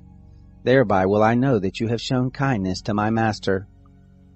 It happened, before he had done speaking, that behold, Rebekah came out, who was born to Bethuel the son of Milcah, the wife of Nahor, Abraham's brother, with a pitcher on her shoulder. The young lady was very beautiful to look at, a virgin, neither had any man known her. She went down to the spring, filled her pitcher, and came up. The servant ran to meet her and said, "Please give me a drink, a little water from your pitcher." She said, "Drink, my lord." She hurried and let down her pitcher on her hand and gave him drink. When she had done giving him drink, she said, "I will also draw for your camels until they have done drinking." She hurried and emptied her pitcher into the trough, and ran again to the well to draw, and drew for all his camels. The man looked steadfastly at her, holding his peace, to know whether the Lord had made his journey prosperous or not. It happened, as the camels had done drinking, that the man took a golden ring of 1/2 shekel weight, and 2 bracelets for her hands of 10 shekels weight of gold, and said, "Whose daughter are you? Please tell me. Is there room in your father's house for us to lodge in?" She said to him, "I am the daughter of Bethuel, the son of Milcah, whom she bore to Nahor." She said moreover to him, "We have both straw and provender enough, and room to lodge in." The man bowed his head and worshipped the Lord. He said, "Blessed be the Lord, the God of my master Abraham, who has not forsaken his loving kindness and his truth toward my master. As for me, the Lord has led me in the way to the house of my master's relatives." The young lady ran and told her mother's house about these words. Rebekah had a brother, and his name was Laban. Laban ran out to the man, to the spring. It happened when he saw the ring and the bracelets on his sister's hands, and when he heard the words of Rebekah his sister, saying, "This is what the man said to me," that he came to the man. Behold, he was standing by the camels at the spring. He said, "Come in, you blessed of the Lord. Why do you stand outside? For I have prepared the house and room for the camels." The man came into the house, and he unloaded the camels. He gave straw and provender for the camels, and water to wash his feet, and the feet of the men who were with him. Food was set before him to eat, but he said, "I will not eat until I have told my message." He said, "Speak on." He said, "I am Abraham's servant. The Lord has blessed my master greatly. He has become great. He has given him flocks and herds, silver and gold, men servants and maid servants, and camels and donkeys. Sarah, my master's wife, bore a son to my master when she was old. He has given all that he has to him. My master made me swear, saying, 'You shall not take a wife for my son of the daughters of the Canaanites, in whose land I live, but you shall go to my father's house and to my relatives, and take a wife for my son.' I said to my master, 'What if the woman will not follow me?' He said to me, 'The Lord, before whom I walk, will send his angel with you, and prosper your way. You shall take a wife for my son of my relatives, and of my father's house. Then will you be clear from my oath when you come to my relatives. If they don't give her to you, you shall be clear from my oath.' I came this day to the spring, and said, 'Lord, the God of my master Abraham, if you now do prosper my way which I go, behold, I am standing by the spring of water. Let it happen that the maiden who comes forth to draw, to whom I will say, Give me, I pray you, a little water from your pitcher to drink, she will tell me, Drink, and I also will draw for your camels. Let the same be the woman whom the Lord has appointed for my master's son.' Before I had done speaking in my heart, behold, Rebekah came forth with her pitcher on her shoulder. She went down to the spring and drew. I said to her, 'Please let me drink.' She hurried and let down her pitcher from her shoulder and said, 'Drink, and I will also give your camels a drink.' So I drank, and she made the camels drink also. I asked her and said, 'Whose daughter are you?' She said, 'The daughter of Bethuel, Nahor's son, whom Milcah bare to him.' I put the ring on her nose, and the bracelets on her hands. I bowed my head and worshipped the Lord, and blessed the Lord, the God of my master Abraham, who had led me in the right way, to take my master's brother's daughter for his son. Now if you will deal kindly and truly with my master, tell me. If not, tell me, that I may turn to the right hand or to the left." Then Laban and Bethuel answered, "The thing proceeds from the Lord. We can't speak to you bad or good. Behold, Rebekah is before you. Take her and go, and let her be your master's son's wife, as the Lord has spoken." It happened that when Abraham's servant heard their words, he bowed himself down to the earth to the Lord. The servant brought forth jewels of silver and jewels of gold and clothing, and gave them to Rebekah. He gave also to her brother and to her mother precious things. They ate and drank, he and the men who were with him, and stayed all night. They rose up in the morning, and he said, "Send me away to my master." Her brother and her mother said, "Let the young lady stay with us a few days, at least 10. After that she will go." He said to them, "Don't hinder me, seeing the Lord has prospered my way. Send me away that I may go to my master." They said, "We will call the young lady and ask her." They called Rebekah and said to her, "Will you go with this man?" She said, "I will go." They sent away Rebekah their sister with her nurse, Abraham's servant, and his men. They blessed Rebekah and said to her, "Our sister, may you be the mother of thousands, of 10,000s, and let your seed possess the gate of those who hate them." Rebekah arose with her ladies. They rode on the camels and followed the man. The servant took Rebekah and went his way. Isaac came from the way of Beer Lahairoi, for he lived in the land of the south. Isaac went out to meditate in the field at the evening. He lifted up his eyes and saw, and behold, there were camels coming. Rebekah lifted up her eyes, and when she saw Isaac, she dismounted from the camel. She said to the servant, "Who is the man who is walking in the field to meet us?" The servant said, "It is my master." She took her veil and covered herself. The servant told Isaac all the things he had done. Isaac brought her into his mother Sarah's tent and took Rebekah, and she became his wife. He loved her. Isaac was comforted after his mother's death. Abraham took another wife, and her name was Keturah.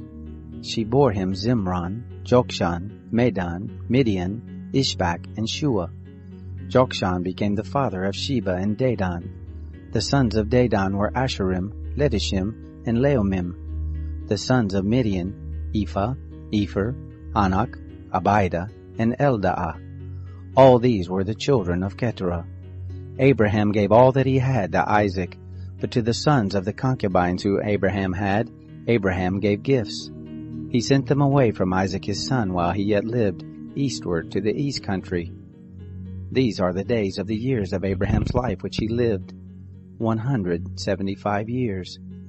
Abraham gave up the spirit and died in a good old age, an old man and full of years, and was gathered to his people. Isaac and Ishmael his sons buried him in the cave of Machpelah, in the field of Ephron, the son of Zohar the Hittite, which is before Mamre, the field which Abraham purchased of the children of Heth. There was Abraham buried with Sarah his wife. It happened after the death of Abraham that God blessed Isaac his son. Isaac lived by Beer Lahai Roi. Now this is the history of the generations of Ishmael, Abraham's son, whom Hagar the Egyptian, Sarah's handmaid, bore to Abraham. These are the names of the sons of Ishmael by their names, according to the order of their birth.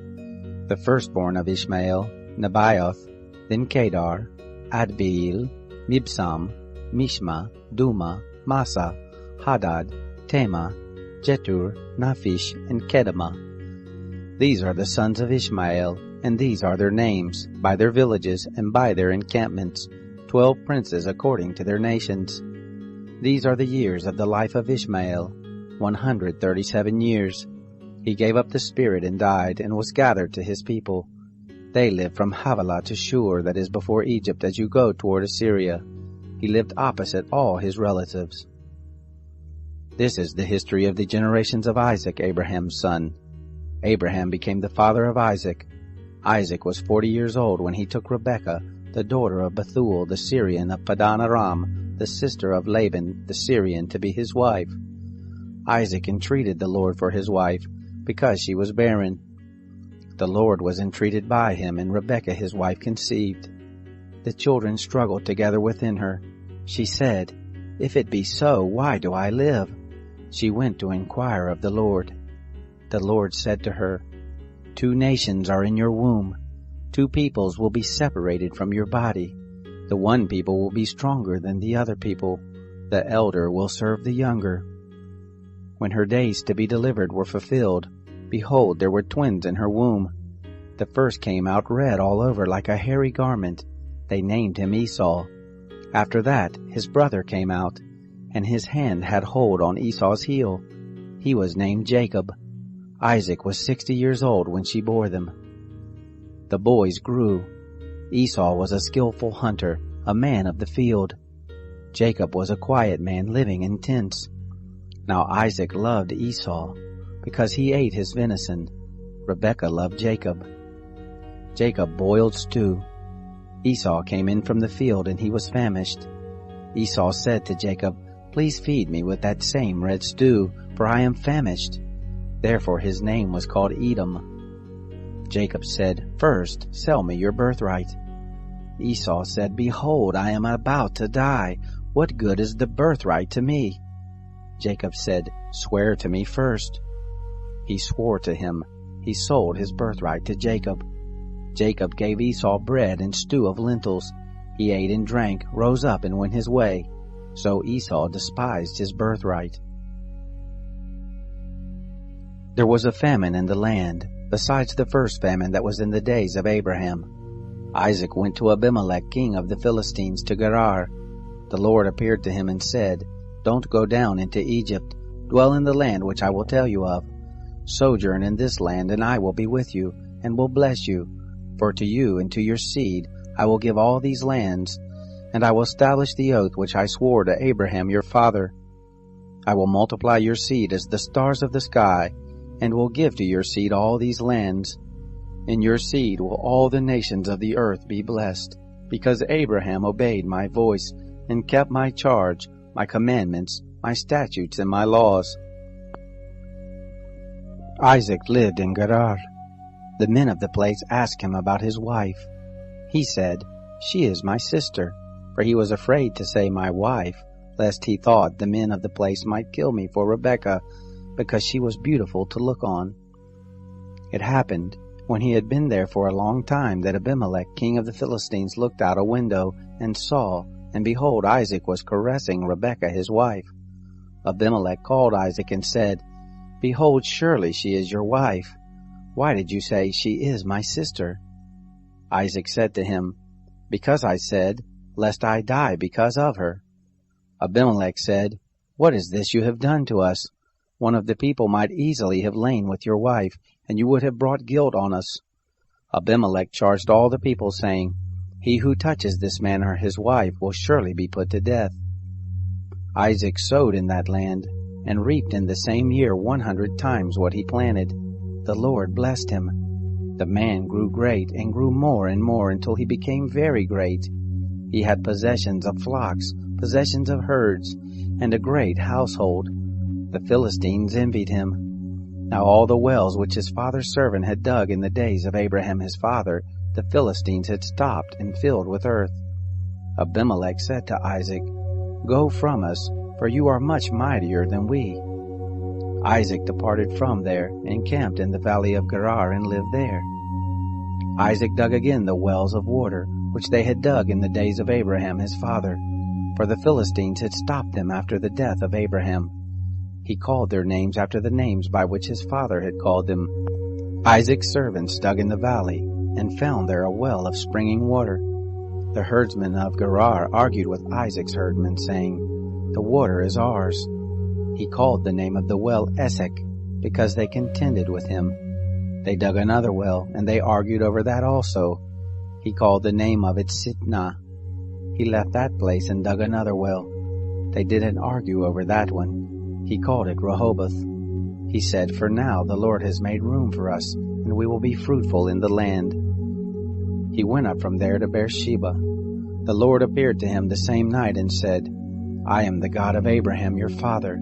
Don't be afraid, for I am with you, and will bless you, and multiply your seed for my servant Abraham's sake." He built an altar there, and called on the name of the Lord, and pitched his tent there.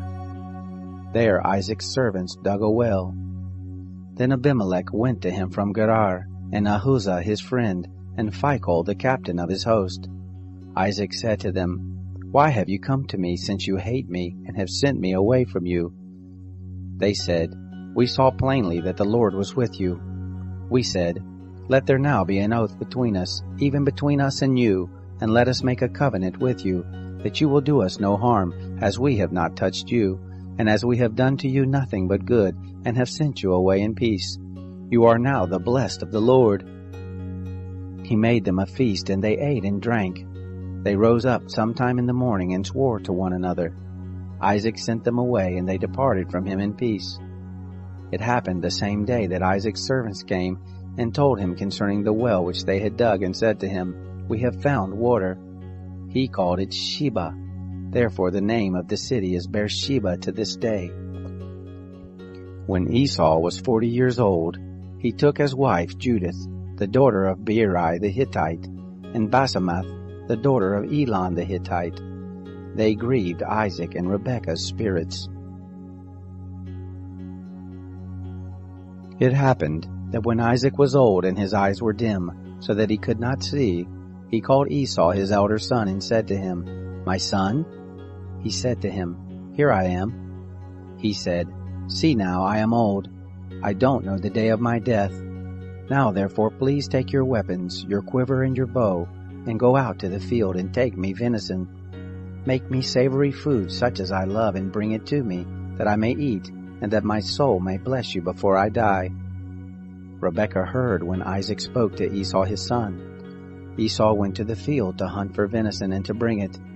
Rebekah spoke to Jacob her son, saying, "Behold, I heard your father speak to Esau your brother, saying, 'Bring me venison, and make me savory food that I may eat, and bless you before the Lord before my death.' Now therefore, my son, obey my voice according to that which I command you. Go now to the flock, and get me from there 2 good kids of the goats.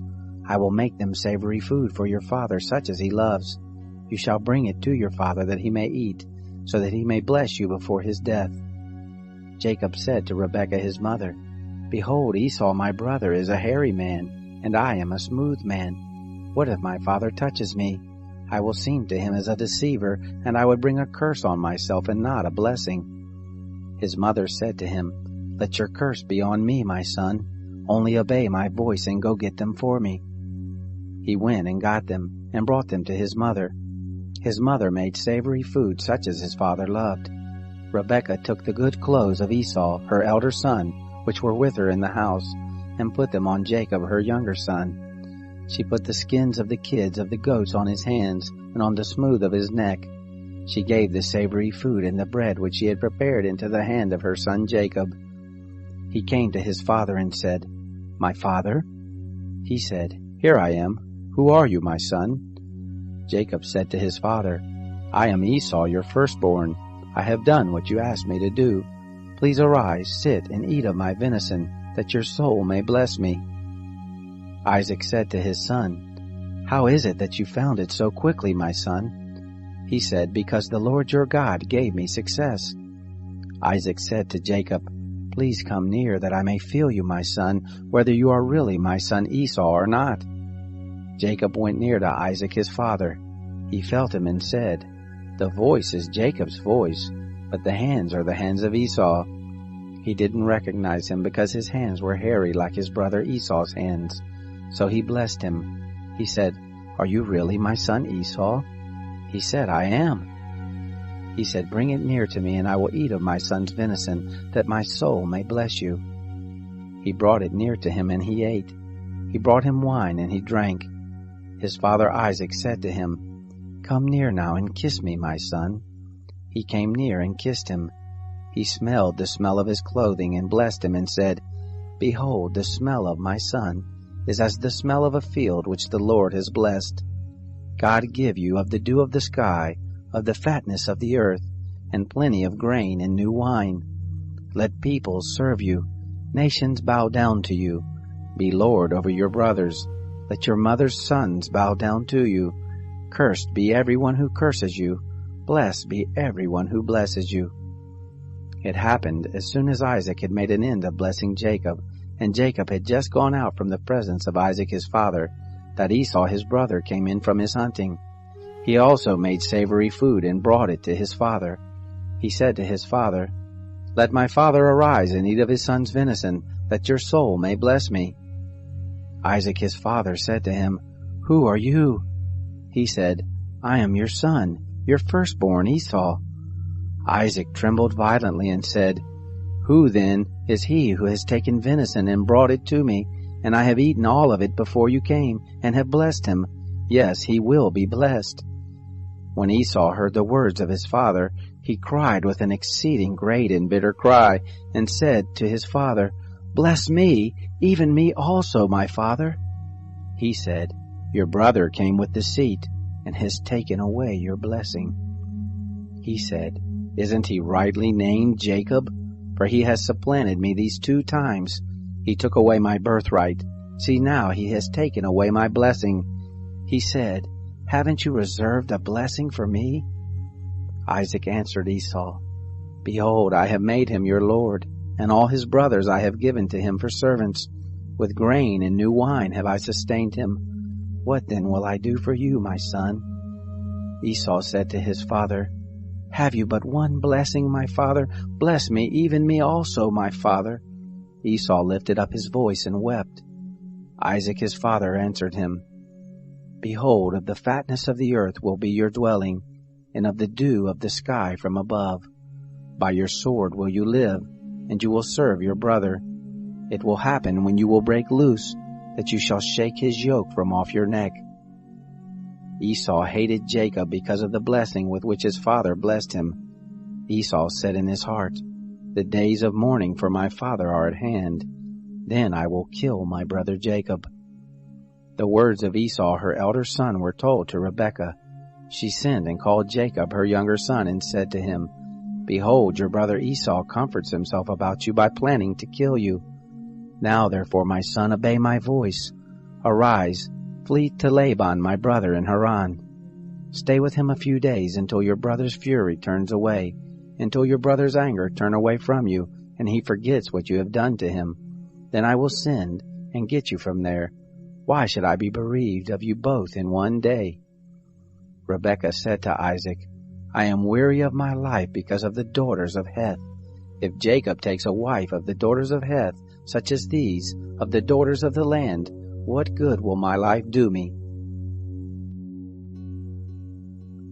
Isaac called Jacob, blessed him, and commanded him, "You shall not take a wife of the daughters of Canaan. Arise, go to Padan Aram, to the house of Bethuel your mother's father. Take a wife from there, from the daughters of Laban your mother's brother. May God Almighty bless you, and make you fruitful and multiply you, that you may be a company of peoples, and give you the blessing of Abraham, to you and to your seed with you, that you may inherit the land where you travel, which God gave to Abraham." Isaac sent Jacob away. He went to Padan Aram and to Laban, the son of Bethuel the Syrian, Rebekah's brother, Jacob's and Esau's mother. Now Esau saw that Isaac had blessed Jacob and sent him away to Padan Aram to take him a wife from there, and that as he blessed him he gave him a charge, saying, "You shall not take a wife of the daughters of Canaan." And that Jacob obeyed his father and his mother, and was gone to Padan Aram. Esau saw that the daughters of Canaan didn't please Isaac his father.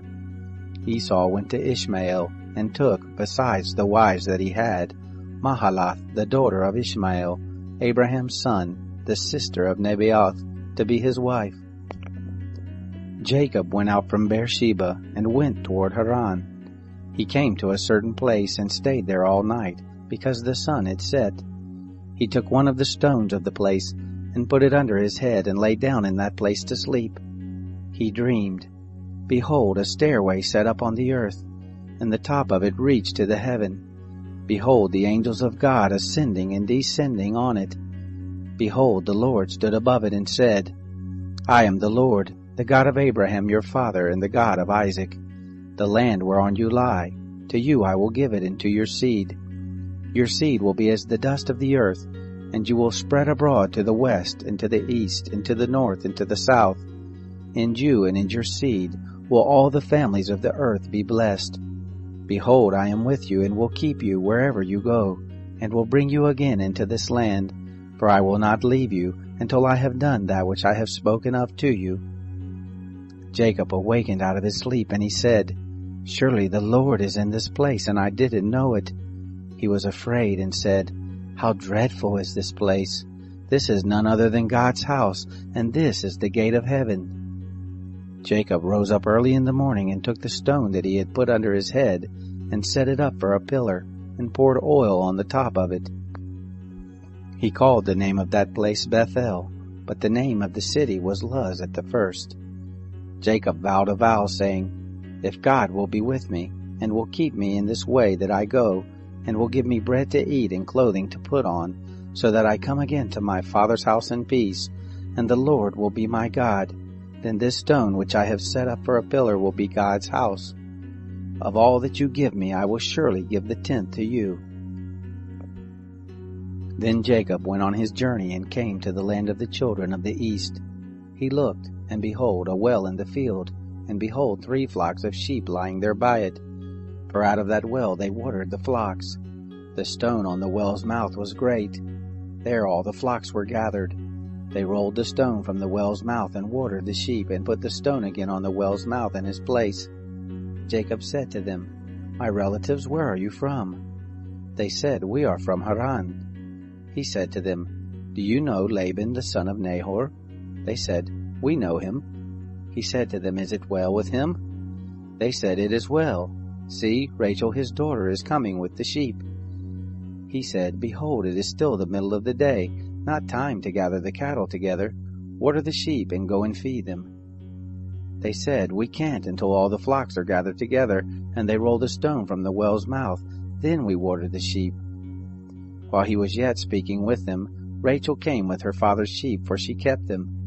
It happened, when Jacob saw Rachel the daughter of Laban, his mother's brother, and the sheep of Laban his mother's brother, that Jacob went near, and rolled the stone from the well's mouth, and watered the flock of Laban his mother's brother. Jacob kissed Rachel and lifted up his voice and wept. Jacob told Rachel that he was her father's brother, and that he was Rebekah's son. She ran and told her father. It happened when Laban heard the news of Jacob, his sister's son, that he ran to meet Jacob, and embraced him and kissed him, and brought him to his house. Jacob told Laban all these things. Laban said to him, "Surely you are my bone and my flesh." He lived with him for a month. Laban said to Jacob, "Because you are my brother, should you therefore serve me for nothing? Tell me, what will your wages be?" Laban had 2 daughters. The name of the elder was Leah, and the name of the younger was Rachel. Leah's eyes were weak, but Rachel was beautiful and well-favored. Jacob loved Rachel. He said, "I will serve you 7 years for Rachel, your younger daughter." Laban said, "It is better that I give her to you than that I should give her to another man. Stay with me." Jacob served 7 years for Rachel. They seemed to him but a few days for the love he had for her. Jacob said to Laban, "Give me my wife, for my days are fulfilled that I may go in to her." Laban gathered together all the men of the place and made a feast. It happened in the evening that he took Leah his daughter and brought her to him. He went in to her. Laban gave Zilpah his handmaid to his daughter Leah for a handmaid. It happened in the morning that, behold, it was Leah. He said to Laban, "What is this you have done to me? Didn't I serve with you for Rachel? Why then have you deceived me?" Laban said, "It is not done so in our place to give the younger before the firstborn. Fulfill the week of this one, and we will give you the other also for the service with which you will serve me yet another 7 years." Jacob did so and fulfilled her week. He gave him Rachel his daughter as wife. Laban gave to Rachel his daughter Bilhah his handmaid, to be her handmaid. He went in also to Rachel, and he loved also Rachel more than Leah, and served with him yet another 7 years. The Lord saw that Leah was hated, and he opened her womb, but Rachel was barren. Leah conceived and bore a son, and she named him Reuben. For she said, "Because the Lord has looked at my affliction, for now my husband will love me." She conceived again and bare a son, and said, "Because the Lord has heard that I am hated, he has therefore given me this son also." She named him Simeon. She conceived again and bare a son, and said, "Now this time will my husband be joined to me, because I have borne him 3 sons. Therefore was his name called Levi. She conceived again and bare a son. She said, "This time will I praise the Lord." Therefore she named him Judah. Then she stopped bearing. When Rachel saw that she bore Jacob no children, Rachel envied her sister. She said to Jacob, "Give me children, or else I will die." Jacob's anger was kindled against Rachel, and he said, "Am I in God's place, who has withheld from you the fruit of the womb?" She said, "Behold, my maid Bilhah, go in to her, that she may bear on my knees, and I also may obtain children by her." She gave him Bilhah her handmaid as wife, and Jacob went in to her. Bilhah conceived and bore Jacob a son. Rachel said, "God has judged me, and has also heard my voice, and has given me a son." Therefore she called his name Dan. Bilhah, Rachel's handmaid, conceived again, and bore Jacob a second son. Rachel said, "With mighty wrestlings have I wrestled with my sister, and have prevailed." She named him Naphtali. When Leah saw that she had finished bearing, she took Zilpah her handmaid, and gave her to Jacob as a wife. Zilpah, Leah's handmaid, bore Jacob a son. Leah said, "How fortunate!" She named him Gad. Zilpah, Leah's handmaid, bore Jacob a second son. Leah said, "Happy am I, for the daughters will call me happy." She named him Asher. Reuben went in the days of the wheat harvest and found mandrakes in the field, and brought them to his mother Leah. Then Rachel said to Leah, "Please give me some of your son's mandrakes." She said to her, "Is it a small matter that you have taken away my husband? Would you take away my son's mandrakes also?" Rachel said, "Therefore he will lie with you tonight for your son's mandrakes." Jacob came from the field in the evening, and Leah went out to meet him and said, "You must come in to me, for I have surely hired you with my son's mandrakes." He lay with her that night. God listened to Leah, and she conceived and bore Jacob a fifth son. Leah said, God has given me my hire, because I gave my handmaid to my husband. She named him Issachar. Leah conceived again and bore a sixth son to Jacob. Leah said, God has endowed me with a good dowry. Now my husband will live with me, because I have borne him 6 sons. She named him Zebulun. Afterwards she bore a daughter, and named her Dinah. God remembered Rachel, and God listened to her and opened her womb.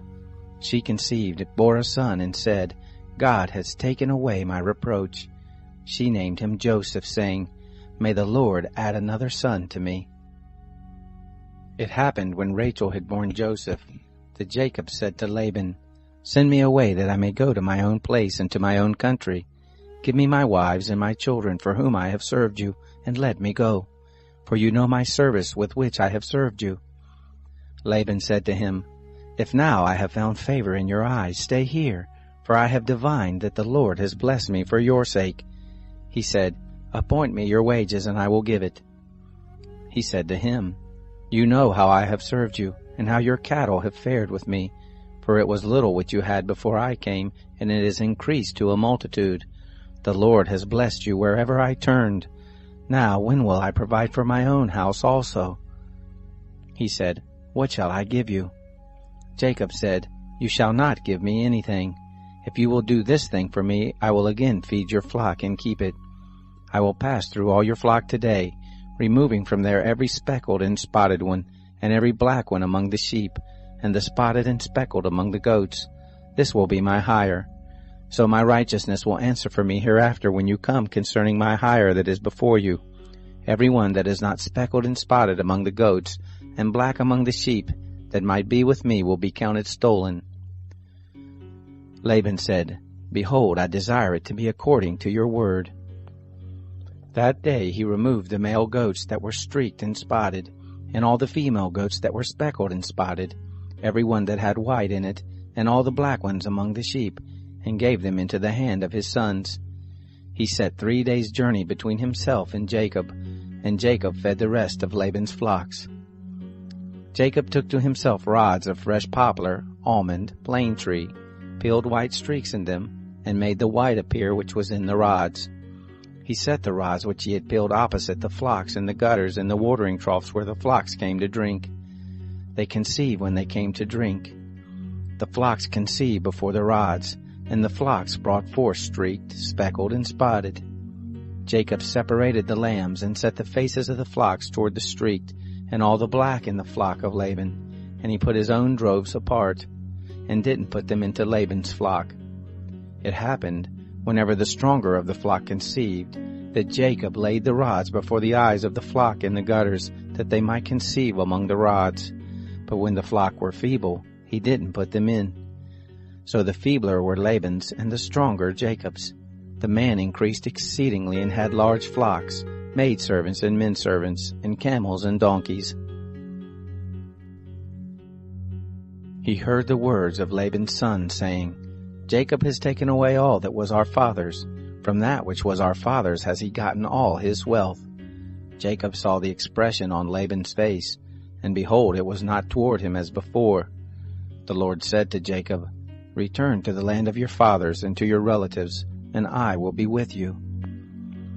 Jacob sent and called Rachel and Leah to the field to his flock, and said to them, I see the expression on your father's face, that it is not toward me as before, but the God of my father has been with me. You know that I have served your father with all of my strength. Your father has deceived me and changed my wages 10 times, but God didn't allow him to hurt me. If he said this, the speckled will be your wages, then all the flock bore speckled. If he said this, the streaked will be your wages, then all the flock bore streaked. Thus God has taken away the cattle of your father and given them to me. It happened at the time that the flock conceived that I lifted up my eyes and saw in a dream, and behold, the male goats which leaped on the flock were streaked, speckled, and grizzled. The angel of God said to me in the dream, Jacob. And I said, Here I am. He said, Now lift up your eyes, and behold, all the male goats which leap on the flock are streaked, speckled, and grizzled, for I have seen all that Laban does to you. I am the God of Bethel, where you anointed a pillar, where you vowed a vow to me. Now arise, get out from this land, and return to the land of your birth." Rachel and Leah answered him, "Is there yet any portion or inheritance for us in our father's house? Aren't we accounted by him as foreigners? For he has sold us, and has also quite devoured our money. For all the riches which God has taken away from our father, that is ours and our children's. Now then, whatever God has said to you, do." Then Jacob rose up and set his sons and his wives on the camels, and he carried away all his cattle, and all his substance which he had gathered, the cattle of his getting, which he had gathered in Padan Aram, to go to Isaac his father to the land of Canaan. Now Laban had gone to shear his sheep, and Rachel stole the teraphim that were her father's. Jacob deceived Laban the Syrian, and that he didn't tell him that he was running away. So he fled with all that he had. He rose up, passed over the river, and set his face toward the mountain of Gilead. Laban was told on the third day that Jacob had fled. He took his relatives with him and pursued him after 7 days' journey.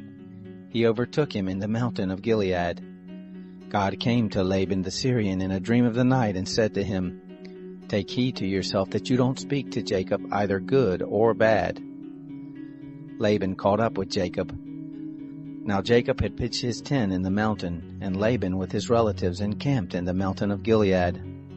Laban said to Jacob, "What have you done that you have deceived me, and carried away my daughters like captives of the sword? Why did you flee secretly and deceive me and didn't tell me, that I might have sent you away with mirth and with songs, with tambourine and with harp, and didn't allow me to kiss my sons and my daughters? Now have you done foolishly. It is in the power of my hand to hurt you, but the God of your father spoke to me last night, saying, 'Take heed to yourself that you don't speak to Jacob either good or bad.' Now you want to be gone, because you longed after your father's house. But why have you stolen my gods?" Jacob answered Laban, "Because I was afraid, for I said, 'Lest you should take your daughters from me by force. With whoever you find your gods, he shall not live.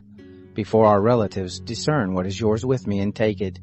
For Jacob didn't know that Rachel had stolen them. Laban went into Jacob's tent, into Leah's tent, and into the tent of the 2 maidservants, but he didn't find them. He went out of Leah's tent and entered into Rachel's tent. Now Rachel had taken the teraphim, put them in the camel's saddle, and sat on them. Laban felt all about the tent, but didn't find them. She said to her father, "Don't let my lord be angry that I can't rise up before you, for the manner of woman is on me." He searched, but didn't find the teraphim. Jacob was angry and argued with Laban. Jacob answered Laban, "What is my trespass? What is my sin that you have hotly pursued after me? Now that you have felt around in all my stuff, what have you found of all your household stuff? Set it here before my relatives and your relatives, that they may judge between us two. These 20 years have I been with you. Your ewes and your female goats have not cast their young, and I haven't eaten the rams of your flocks. That which was torn of animals I didn't bring to you. I bore the loss of it. Of my hand you required it, whether stolen by day or stolen by night. Thus I was, in the day the drought consumed me, and the frost by night, and my sleep fled from my eyes. These 20 years have I been in your house. I served you 14 years for your 2 daughters, and 6 years for your flock, and you have changed my wages 10 times. Unless the God of my father, the God of Abraham, and the fear of Isaac had been with me, surely now you would have sent me away empty. God has seen my affliction and the labor of my hands, and rebuked you last night." Laban answered Jacob, "The daughters are my daughters, the children are my children, the flocks are my flocks, and all that you see is mine. And what can I do this day to these my daughters, or to their children whom they have borne? Now come, let us make a covenant, you and I, and let it be for a witness between me and you."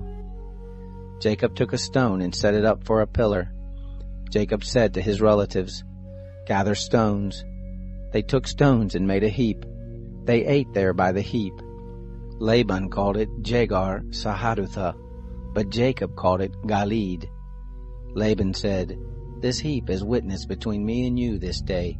Therefore it was named Galeed and Mizpah, for he said, The Lord watch between me and you when we are absent from one another.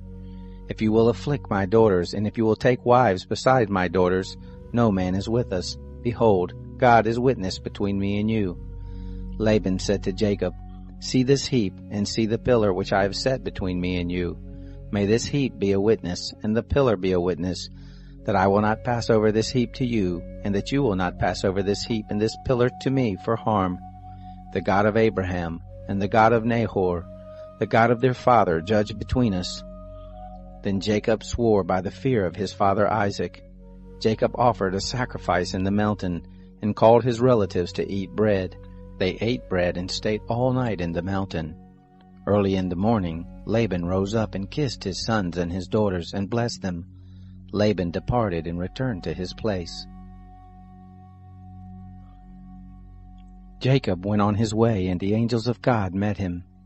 When he saw them, Jacob said, This is God's host. He called the name of that place Mahanaim. Jacob sent messengers in front of him to Esau his brother, to the land of Seir, the field of Edom. He commanded them, saying, This is what you shall tell my lord Esau. This is what your servant Jacob says. I have lived as a foreigner with Laban and stayed until now. I have oxen, donkeys, flocks, men servants and maid servants. I have sent to tell my lord, that I may find favor in your sight. The messengers returned to Jacob, saying, We came to your brother Esau. Not only that, but he comes to meet you, and 400 men with him. Then Jacob was greatly afraid and was distressed, and he divided the people who were with him and the flocks and the herds and the camels into 2 companies, and he said, If Esau comes to the one company and strikes it, then the company which is left will escape. Jacob said, God of my father Abraham, and God of my father Isaac, O Lord, who said to me, Return to your country and to your relatives, and I will do you good. I am not worthy of the least of all the loving kindnesses and of all the truth which you have shown to your servant. For with just my staff I passed over this Jordan, and now have become 2 companies. Please deliver me from the hand of my brother, from the hand of Esau, for I fear him, lest he come and strike me, and the mothers with the children. You said, I will surely do you good, and make your seed as the sand of the sea, which can't be numbered because there are so many. He lodged there that night, and took from that which he had with him a present for Esau his brother, 200 female goats and 20 male goats, 200 ewes and 20 rams, 30 milk camels and their colts, 40 cows, 10 bulls, 20 she-donkeys, and 10 foals. He delivered them into the hands of his servants, every herd by itself, and said to his servants, Pass over before me and put a space between herd and herd. He commanded the foremost, saying, When Esau my brother meets you and asks you, saying, Whose are you? Where are you going? Whose are these before you? Then you shall say, They are your servant Jacob's. It is a present sent to my lord Esau. Behold, he also is behind us. He commanded also the second and the third, and all that followed the herd, saying, This is how you shall speak to Esau when you find him. You shall say, Not only that, but behold, your servant Jacob is behind us. For he said, I will appease him with the present that goes before me, and afterward I will see his face. Perhaps he will accept me. So the present passed over before him, and he lodged himself that night in the camp. He rose up that night and took his 2 wives, and his 2 handmaids, and his 11 sons, and passed over the ford of the Jabbok. He took them and sent them over the stream, and sent over that which he had. Jacob was left alone, and wrestled with a man there until the breaking of the day. When he saw that he didn't prevail against him, he touched the hollow of his thigh, and the hollow of Jacob's thigh was strained as he wrestled. The man said, Let me go, for the day breaks. Jacob said, I won't let you go unless you bless me. He said to him, What is your name? He said, Jacob. He said, Your name will no longer be called Jacob, but Israel, for you have fought with God and with men, and have prevailed. Jacob asked him, Please tell me your name. He said, Why is it that you ask what my name is? He blessed him there. Jacob called the name of the place Peniel, for he said, I have seen God face to face, and my life is preserved." The sun rose on him as he passed over Peniel, and he limped because of his thigh. Therefore the children of Israel don't eat the sinew of the hip, which is on the hollow of the thigh to this day, because he touched the hollow of Jacob's thigh and the sinew of the hip. Jacob lifted up his eyes and looked, and behold, Esau was coming, and with him 400 men. He divided the children between Leah, Rachel, and to the 2 handmaids. He put the handmaids and their children in front, Leah and her children after, and Rachel and Joseph at the rear. He himself passed over in front of them, and bowed himself to the ground 7 times, until he came near to his brother. Esau ran to meet him, embraced him, fell on his neck, kissed him, and they wept. He lifted up his eyes and saw the women and the children, and said, "Who are these with you?" He said, "The children whom God has graciously given your servant." Then the handmaids came near with their children, and they bowed themselves. Leah also and her children came near and bowed themselves. After them, Joseph came near with Rachel, and they bowed themselves. Esau said, "What do you mean by all this company which I met?" Jacob said, "To find favor in the sight of my Lord." Esau said, "I have enough, my brother. Let that which you have be yours." Jacob said, "Please, no. If I have now found favor in your sight, then receive my present at my hand, because I have seen your face, as one sees the face of God, and you were pleased with me. Please take the gift that I brought to you, because God has dealt graciously with me, and because I have enough." He urged him, and he took it. Esau said, "Let us take our journey, and let us go, and I will go before you." Jacob said to him, "My Lord knows that the children are tender, and that the flocks and herds with me have their young, and if they overdrive them one day, all the flocks will die. Please let my Lord pass over before his servant, and I will lead on gently, according to the pace of the cattle that are before me, and according to the pace of the children, until I come to my Lord to Seir." Esau said, "Let me now leave with you some of the folk who are with me." He said, "Why? Let me find favor in the sight of my Lord." So Esau returned that day on his way to Seir. Jacob traveled to Succoth, and built himself a house, and made shelters for his cattle. Therefore the name of that place is called Succoth. Jacob came in peace to the city of Shechem, which is in the land of Canaan, when he came from Padan Aram, and encamped before the city. He bought the parcel of ground where he had spread his tent at the hand of the children of Hamor, Shechem's father, for 100 pieces of money. He erected an altar there and called it El Elohe Israel. Dinah, the daughter of Leah, whom she bore to Jacob, went out to see the daughters of the land. Shechem, the son of Hamor the Hivite, the prince of the land, saw her. He took her, lay with her, and humbled her. His soul joined to Dinah, the daughter of Jacob, and he loved the young lady, and spoke kindly to the young lady. Shechem spoke to his father Hamor, saying, "Get me this young lady as a wife." Now Jacob heard that he had defiled Dinah his daughter, and his sons were with the cattle in the field. Jacob held his peace until they came. Hamor the father of Shechem went out to Jacob to talk with him. The sons of Jacob came in from the field when they heard it. The men were grieved, and they were very angry, because he had done folly in Israel, in lying with Jacob's daughter, which thing ought not to be done. Hamor talked with them, saying, "The soul of my son Shechem longs for your daughter. Please give her to him as a wife. Make marriages with us. Give your daughters to us, and take our daughters for yourselves. You shall dwell with us, and the land will be before you. Live and trade in it, and get possessions in it." Shechem said to her father and to her brothers, "Let me find favor in your eyes, and whatever you will tell me I will give. Ask me a great amount for a dowry, and I will give whatever you ask of me, but give me the young lady as a wife." The sons of Jacob answered Shechem and Hamor his father with deceit, and spoke because he had defiled Dinah their sister, and said to them, "We can't do this thing, to give our sister to one who is uncircumcised, for that is a reproach to us. Only on this condition will we consent to you, if you will be as we are, that every male of you be circumcised. Then we will give our daughters to you, and we will take your daughters to us, and we will dwell with you, and we will become one people. But if you will not listen to us to be circumcised, then we will take our sister, and we will be gone." Their words pleased Hamor and Shechem, Hamor's son. The young man didn't wait to do this thing because he had delight in Jacob's daughter, and he was honored above all the house of his father. Hamor and Shechem his son came to the gate of their city and talked with the men of their city, saying, "These men are peaceful with us. Therefore let them live in the land and trade in it. For behold, the land is large enough for them. Let us take their daughters to us for wives, and let us give them our daughters. Only on this condition will the men consent to us to dwell with us, to become one people, if every male among us be circumcised as they are circumcised. Won't their cattle and their substance and all their animals be ours?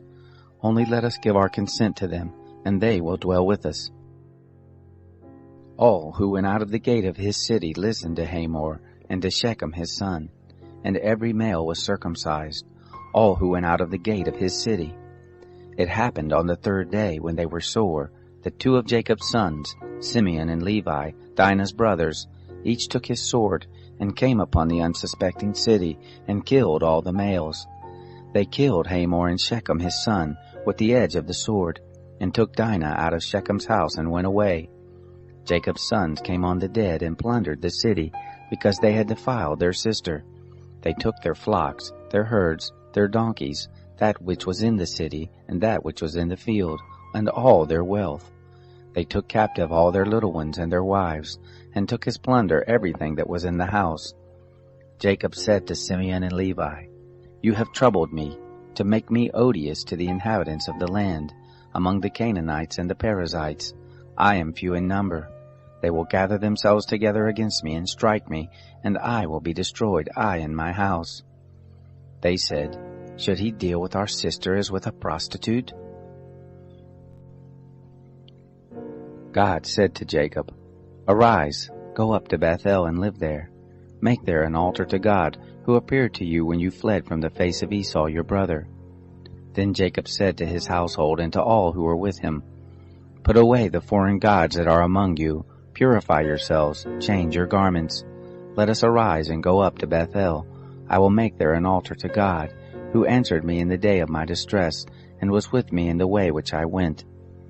They gave to Jacob all the foreign gods which were in their hands, and the rings which were in their ears, and Jacob hid them under the oak which was by Shechem. They traveled, and a terror of God was on the cities that were round about them, and they didn't pursue the sons of Jacob. So Jacob came to Luz, which is in the land of Canaan, the same as Bethel, he and all the people who were with him. He built an altar there and called the place El Bethel, because there was God revealed to him, when he fled from the face of his brother. Deborah, Rebekah's nurse, died, and she was buried below Bethel under the oak, and the name of it was called Allon Bakuth. God appeared to Jacob again when he came from Padan Aram and blessed him. God said to him, "Your name is Jacob. Your name shall not be Jacob any more, but your name will be Israel." He named him Israel. God said to him, "I am God Almighty. Be fruitful and multiply. A nation and a company of nations will be from you, and kings will come out from your loins. The land which I gave to Abraham and Isaac I will give it to you, and to your seed after you will I give the land." God went up from him in the place where he spoke with him. Jacob set up a pillar in the place where he spoke with him, a pillar of stone. He poured out a drink offering on it, and poured oil on it. Jacob called the name of the place where God spoke with him Bethel. They traveled from Bethel. There was still some distance to come to Ephrath, and Rachel travailed. She had hard labor. It happened that when she was in hard labor that the midwife said to her, "Don't be afraid, for now you will have another son." It happened, as her soul was departing, for she died, that she named him Benoni, but his father called him Benjamin. Rachel died and was buried in the way to Ephrath, the same as Bethlehem. Jacob set up a pillar on her grave. The same is the pillar of Rachel's grave to this day. Israel traveled, and spread his tent beyond the tower of Eder. It happened, while Israel lived in that land, that Reuben went and lay with Bilhah, his father's concubine, and Israel heard of it. Now the sons of Jacob were 12. The sons of Leah, Reuben, Jacob's firstborn, Simeon, Levi, Judah, Issachar, and Zebulun. The sons of Rachel, Joseph and Benjamin. The sons of Bilhah, Rachel's handmaid, Dan and Naphtali. The sons of Zilpah, Leah's handmaid, Gad and Asher. These are the sons of Jacob who were born to him in Padan Aram. Jacob came to Isaac his father, to Mamre, to Kiriath Arba, the same as Hebron, where Abraham and Isaac lived as foreigners. The days of Isaac were 180 years. Isaac gave up the spirit and died, and was gathered to his people, old and full of days. Esau and Jacob his sons buried him. Now this is the history of the generations of Esau. The same is Edom. Esau took his wives from the daughters of Canaan.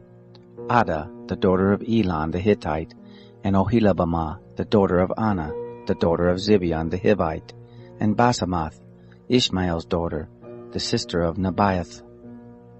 Adah bore to Esau Eliphaz, Basemath bore Ruel, Oholibamah bore Jeush, Jalam, and Korah. These are the sons of Esau, who were born to him in the land of Canaan. Esau took his wives, his sons, his daughters, and all the members of his household with his cattle, all his animals, and all his possessions which he had gathered in the land of Canaan, and went into a land away from his brother Jacob. For their substance was too great for them to dwell together, and the land of their travels couldn't bear them because of their cattle. Esau lived in the hill country of Seir. Esau is Edom. This is the history of the generations of Esau, the father of the Edomites in the hill country of Seir. These are the names of Esau's sons: Eliphaz, the son of Adah, the wife of Esau, and Ruel, the son of Basemath, the wife of Esau. The sons of Eliphaz were Teman, Omar, Zepho, and Gatam, and Kenaz. Timnah was concubine to Eliphaz, Esau's son, and she bore to Eliphaz Amalek. These are the sons of Adah, Esau's wife. These are the sons of Ruel, Nahath, Zerah, Shammah, and Misa. These were the sons of Basemath, Esau's wife. These were the sons of Oholibamah, the daughter of Anah, the daughter of Zibeon, Esau's wife. She bore to Esau Jeush, Jalam, and Korah. These are the chiefs of the sons of Esau. The sons of Eliphaz, the firstborn of Esau: Chief Teman, Chief Omar, Chief Zepho, Chief Kenaz, Chief Korah, Chief Gatan, Chief Amalek. These are the chiefs who came of Eliphaz in the land of Edom. These are the sons of Adah. These are the sons of Ruel, Esau's son: Chief Nahath, Chief Zerah, Chief Shammah, Chief Misa. These are the chiefs who came of Ruel in the land of Edom. These are the sons of Basemath, Esau's wife. These are the sons of Oholibamah, Esau's wife: Chief Jeush, Chief Jalam, Chief Korah. These are the chiefs who came of Oholibamah, the daughter of Anah, Esau's wife. These are the sons of Esau, and these are their chiefs. The same is Edom. These are the sons of Seir the Horite, the inhabitants of the land: Lotan, Shobal, Zibeon, Anah, Dishon, Ezer, and Dishan. These are the chiefs who came of the Horites, the children of Seir in the land of Edom. The children of Lotan were Hori and Heman. Lotan's sister was Timnah. These are the children of Shobal: Alvan, Manahath, Ebal, Shepho, and Onam. These are the children of Zibeon: Aiah and Anah. This is Anah who found the hot springs in the wilderness as he fed the donkeys of Zibeon his father. These are the children of Anah: Dishon and Oholibamah, the daughter of Anah. These are the children of Dishon: Hemdan, Eshban, Ithran, and Cheran. These are the children of Ezer: Bilhan, Zaavan, and Akan. These are the children of Dishan: Uz and Aran. These are the chiefs who came of the Horites: Chief Lotan, Chief Shobal, Chief Zibeon, Chief Anah, Chief Dishon, Chief Herzer, Chief Dishan. These are the chiefs who came of the Horites, according to their chiefs in the land of Seir. These are the kings who reigned in the land of Edom, before any king reigned over the children of Israel. Bela, the son of Beor, reigned in Edom. The name of his city was Dinhabah. Bela died, and Jobab, the son of Zerah of Bozrah, reigned in his place. Jobab died, and Husham of the land of the Temanites reigned in his place. Husham died, and Hadad the son of Bedad, who struck Midian in the field of Moab, reigned in his place. The name of his city was Avith. Hadad died, and Samlah of Masrekah reigned in his place. Samlah died, and Shaul of Rehoboth by the river reigned in his place. Shaul died, and Baal-Hanan the son of Achbor reigned in his place. Baal-Hanan the son of Achbor died, and Hadar reigned in his place. The name of his city was Pau. His wife's name was Mehetabel, the daughter of Matred, the daughter of Mezahab. These are the names of the chiefs who came from Esau, according to their families, after their places and by their names. Chief Timnah, Chief Alba, Chief Jethreth, Chief Ohlibamah, Chief Elah, Chief Pinon, Chief Kenaz, Chief Teman, Chief Mibsar, Chief Magdiel, and Chief Iram. These are the chiefs of Edom, according to their habitations in the land of their possession. This is Esau, the father of the Edomites. Jacob lived in the land of his father's travels, in the land of Canaan. This is the history of the generations of Jacob. Joseph, being 17 years old, was feeding the flock with his brothers. He was a boy with the sons of Bilhah and Zilpah, his father's wives. Joseph brought an evil report of them to their father. Now Israel loved Joseph more than all his children, because he was the son of his old age, and he made him a coat of many colors. His brothers saw that their father loved him more than all his brothers, and they hated him, and couldn't speak peaceably to him. Joseph dreamed a dream, and he told it to his brothers, and they hated him all the more. He said to them, "Please, hear this dream which I have dreamed. For behold, we were binding sheaves in the field, and behold, my sheaf arose and also stood upright. And behold, your sheaves came around and bowed down to my sheaf." His brothers said to him, "Will you indeed reign over us? Or will you indeed have dominion over us?" They hated him all the more for his dreams and for his words. He dreamed yet another dream, and told it to his brothers, and said, "Behold, I have dreamed yet another dream, and behold, the sun and the moon and the 11 stars bowed down to me." He told it to his father and to his brothers. His father rebuked him and said to him, "What is this dream that you have dreamed? Will I and your mother and your brothers indeed come to bow ourselves down to you to the earth?" His brothers envied him, but his father kept this saying in mind. His brothers went to feed their father's flock in Shechem. Israel said to Joseph, "Aren't your brothers feeding the flock in Shechem? Come, and I will send you to them." He said to him, "Here I am." He said to him, "Go now, see whether it is well with your brothers and well with the flock, and bring me word again." So he sent him out of the valley of Hebron, and he came to Shechem. A certain man found him, and behold, he was wandering in the field. And the man asked him, saying, "What are you looking for?" He said, "I am looking for my brothers. Tell me, please, where they are feeding the flock." The man said, "They have left here, for I heard them say, 'Let us go to Dothan.'" Joseph went after his brothers and found them in Dothan. They saw him afar off, and before he came near to them, they conspired against him to kill him. They said one to another, "Behold, this dreamer comes. Come now, therefore, and let's kill him, and cast him into one of the pits, and we will say, 'An evil animal has devoured him.' We will see what will become of his dreams." Reuben heard it, and delivered him out of their hand, and said, "Let's not take his life." Reuben said to them, "Shed no blood.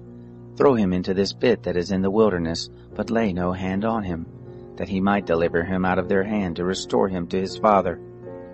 It happened, when Joseph came to his brothers, that they stripped Joseph of his coat, the coat of many colors that was on him, and they took him and threw him into the pit.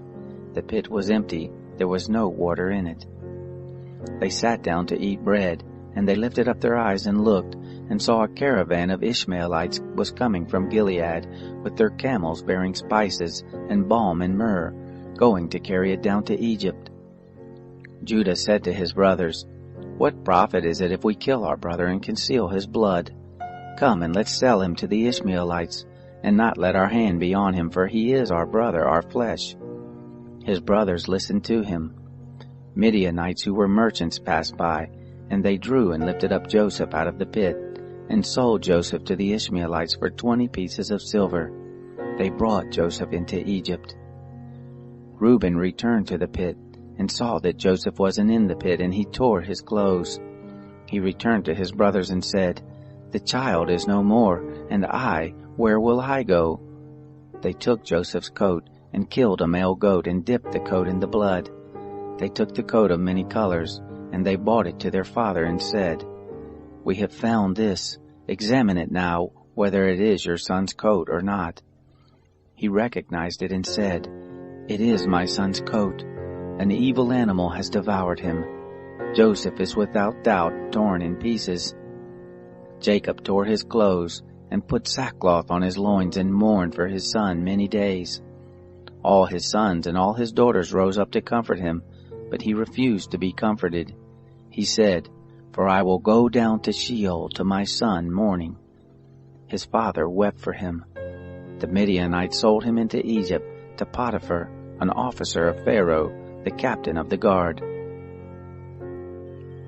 It happened at that time that Judah went down from his brothers and visited a certain Adullamite, whose name was Hira. Judah saw there a daughter of a certain Canaanite, whose name was Shua. He took her and went into her. She conceived and bore a son, and he named him She conceived again and bore a son, and she named him Onan. She yet again bore a son, and named him Shelah, and he was at Kezib when she bore him. Judah took a wife for his firstborn, and her name was Tamar. Judah's firstborn, was wicked in the sight of the Lord. The Lord killed him. Judah said to Onan, "Go into your brother's wife, and perform the duty of a husband's brother to her, and raise up seed to your brother." Onan knew that the seed wouldn't be his, and it happened, when he went into his brother's wife, that he spilled it on the ground, lest he should give his seed to his brother. The thing which he did was evil in the sight of the Lord, and he killed him also. Then Judah said to Tamar his daughter-in-law, "Remain a widow in your father's house, until Shelah my son is grown up." For he said, "Lest he also die like his brothers." Tamar went and lived in her father's house. After many days, Shua's daughter, the wife of Judah, died. Judah was comforted, and went up to his sheep shearers to Timnah, he and his friend Hira the Adullamite. It was told Tamar, saying, "Behold, your father-in-law is going up to Timnah to shear his sheep." She took off the garments of her widowhood, and covered herself with her veil, and wrapped herself, and sat in the gate of Enaim, which is by the way to Timnah. For she saw that Shelah was grown up, and she wasn't given to him as a wife. When Judah saw her, he thought that she was a prostitute, for she had covered her face. He turned to her by the way and said, "Please come, let me come in to you," for he didn't know that she was his daughter-in-law. She said, "What will you give me that you may come in to me?" He said, "I will send you a kid of the goats from the flock." She said, "Will you give me a pledge until you send it?" He said, "What pledge will I give you?" She said, "Your signet and your cord, and your staff that is in your hand." He gave them to her, and came into her, and she conceived by him.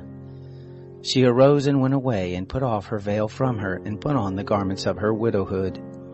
Judah sent the kid of the goats by the hand of his friend the Adullamite to receive the pledge from the woman's hand, but he didn't find her. Then he asked the men of her place, saying, "Where is the prostitute that was at Enaim by the road?" They said, "There has been no prostitute here." He returned to Judah and said, "I haven't found her." And also the men of the place said, "There has been no prostitute here." Judah said, "Let her keep it, lest we be shamed. Behold, I sent this kid, and you haven't found her." It happened about 3 months later that it was told Judah, saying, "Tamar, your daughter-in-law, has played the prostitute, and moreover, behold, she is with child by prostitution." Judah said, "Bring her forth, and let her be burnt." When she was brought forth, she sent to her father-in-law, saying, "By the man whose these are, I am with child." She also said, Please discern whose are these, the signet and the cords and the staff. Judah acknowledged them and said, She is more righteous than I, because I didn't give her to Shelah my son.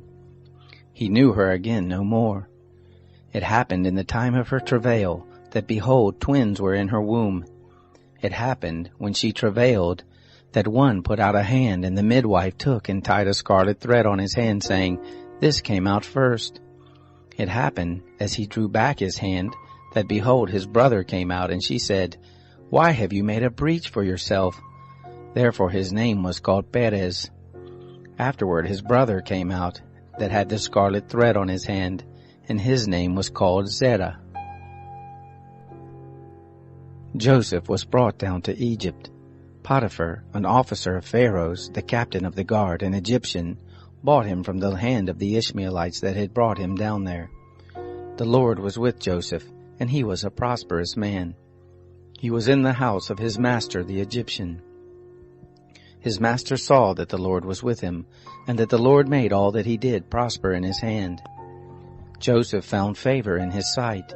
He ministered to him, and he made him overseer over his house, and all that he had he put into his hand.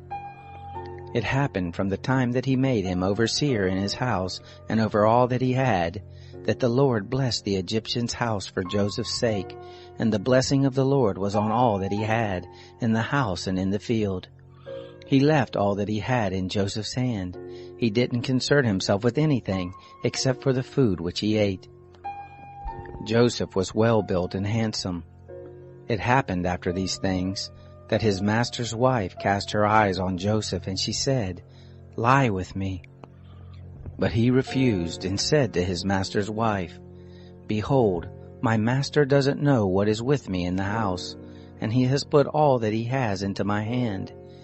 He isn't greater in this house than I, neither has he kept back anything from me but you, because you are his wife. How then can I do this great wickedness and sin against God? It happened that as she spoke to Joseph day by day, that he didn't listen to her, to lie by her or to be with her. It happened about this time that he went into the house to do his work, and there were none of the men of the house inside. She caught him by his garment, saying, Lie with me. He left his garment in her hand and ran outside.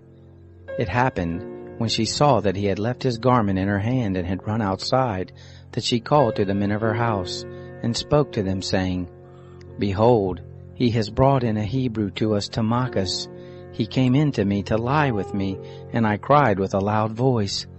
It happened, when he heard that I lifted up my voice and cried, that he left his garment by me and ran outside. She laid up his garment by her until his master came home.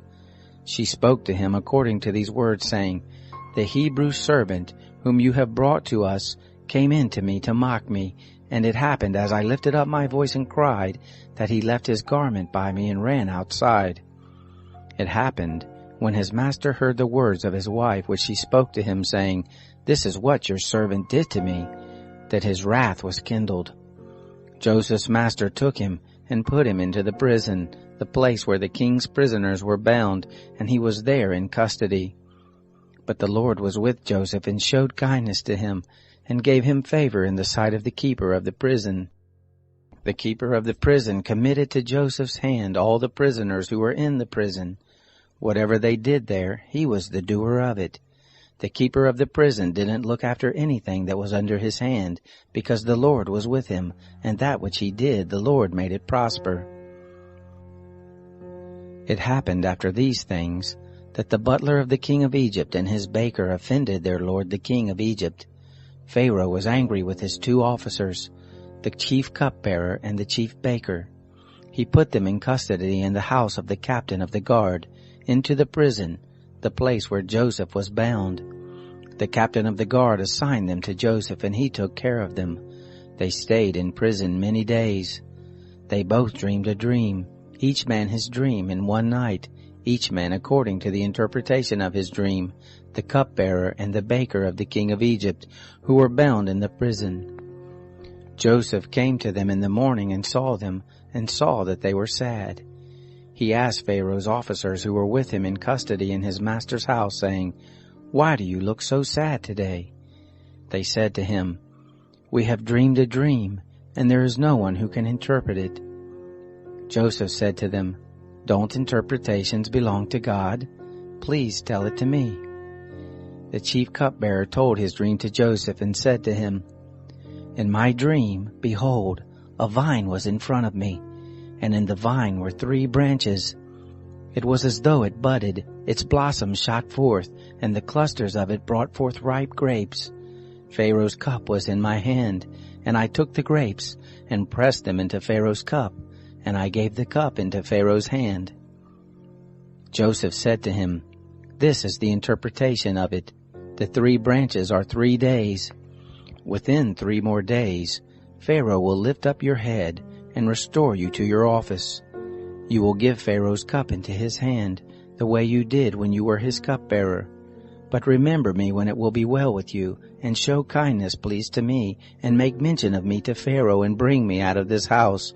For indeed I was stolen away out of the land of the Hebrews, and here also have I done nothing that they should put me into the dungeon." When the chief baker saw that the interpretation was good, he said to Joseph, "I also was in my dream, and behold, 3 baskets of white bread were on my head. In the uppermost basket there were all kinds of baked food for Pharaoh, and the birds ate them out of the basket on my head." Joseph answered, "This is the interpretation of it. The 3 baskets are 3 days. Within 3 more days Pharaoh will lift up your head from off you, and will hang you on a tree, and the birds will eat your flesh from off you." It happened the 3rd day, which was Pharaoh's birthday, that he made a feast for all his servants, and he lifted up the head of the chief cupbearer and the head of the chief baker among his servants. He restored the chief cupbearer to his position again, and he gave the cup into Pharaoh's hand. But he hanged the chief baker as Joseph had interpreted to them. Yet the chief cupbearer didn't remember Joseph, but forgot him.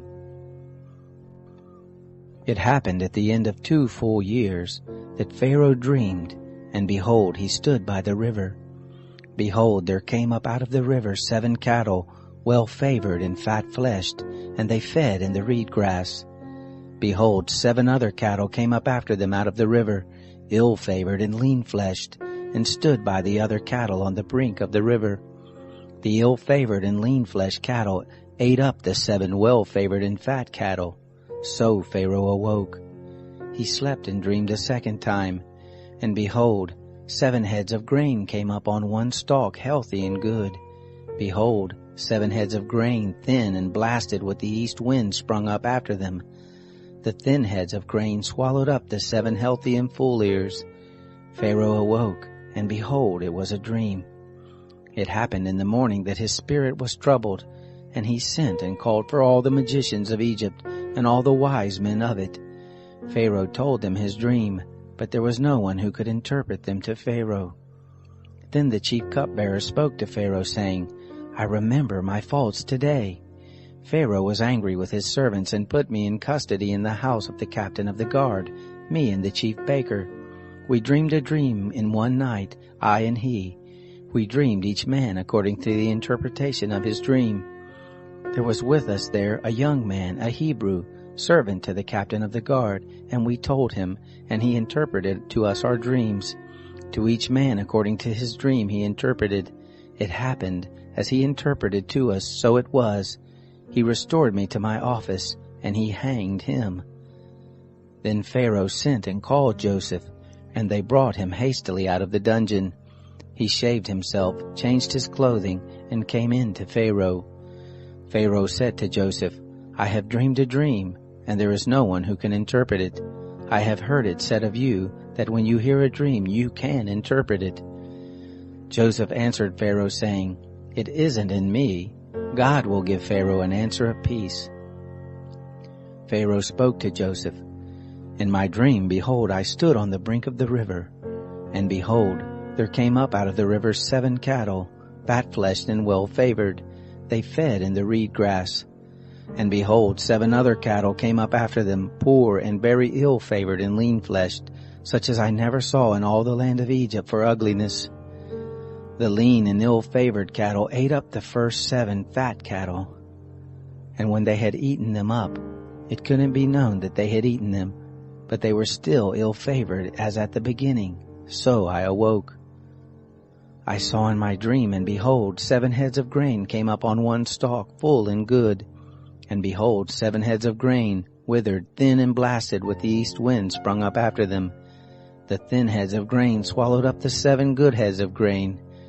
I told it to the magicians, but there was no one who could explain it to me. Joseph said to Pharaoh, "The dream of Pharaoh is one. What God is about to do he has declared to Pharaoh. The 7 good cattle are 7 years, and the 7 good heads of grain are 7 years. The dream is one. The 7 lean and ill-favored cattle that came up after them are 7 years, and also the 7 empty heads of grain, blasted with the east wind. They will be 7 years of famine. This is the thing which I spoke to Pharaoh. What God is about to do, he has shown to Pharaoh. Behold, there come 7 years of great plenty throughout all the land of Egypt. There will arise after them 7 years of famine, and all the plenty will be forgotten in the land of Egypt. The famine will consume the land, and the plenty will not be known in the land by reason of that famine which follows, for it will be very grievous. The dream was doubled to Pharaoh, because the thing is established by God, and God will shortly bring it to pass.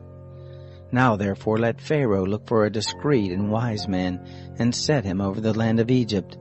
Let Pharaoh do this, and let him appoint overseers over the land, and take up the 5th part of the land of Egypt's produce in the 7 plenteous years. Let them gather all the food of these good years that come, and lay up grain under the hand of Pharaoh for food in the cities, and let them keep it. The food will be for a store to the land against the 7 years of famine, which will be in the land of Egypt, that the land not perish through the famine." The thing was good in the eyes of Pharaoh and in the eyes of all his servants. Pharaoh said to his servants, "Can we find such a one as this, a man in whom is the Spirit of God?" Pharaoh said to Joseph, "Because God has shown you all of this, there is none so discreet and wise as you. You shall be over my house, and according to your word will all my people be ruled. Only in the throne I will be greater than you." Pharaoh said to Joseph, "Behold, I have set you over all the land of Egypt." Pharaoh took off his signet ring from his hand and put it on Joseph's hand, and arrayed him in robes of fine linen, and put a gold chain about his neck.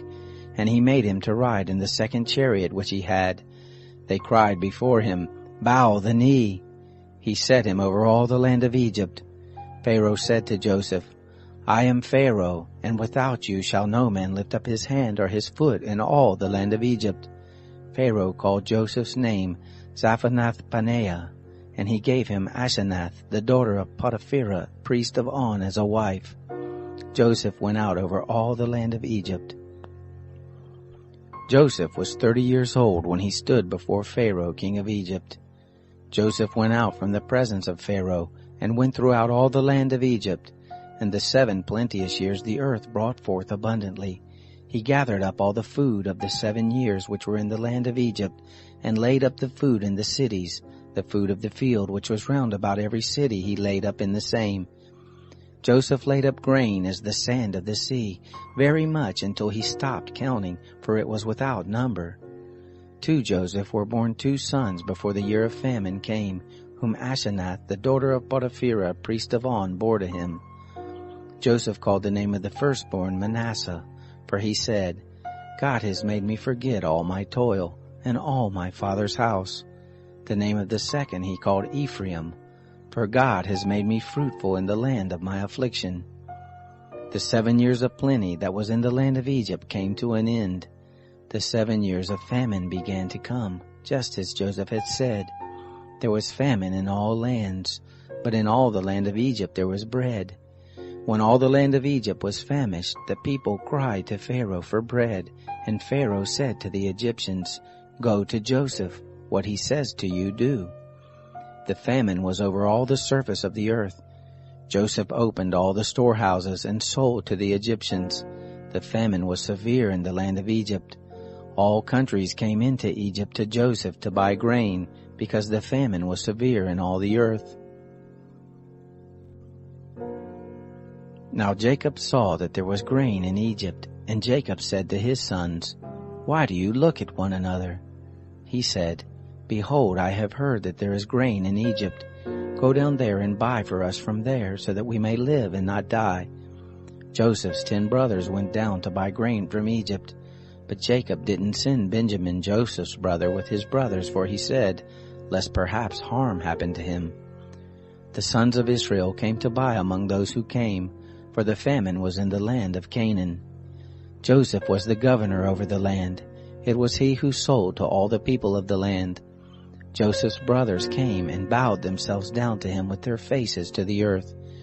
Joseph saw his brothers, and he recognized them, but he acted like a stranger to them and spoke roughly with them. He said to them, "Where did you come from?" They said, "From the land of Canaan to buy food." Joseph recognized his brothers, but they didn't recognize him. Joseph remembered the dreams which he dreamed about them and said to them, "You are spies. You have come to see the nakedness of the land."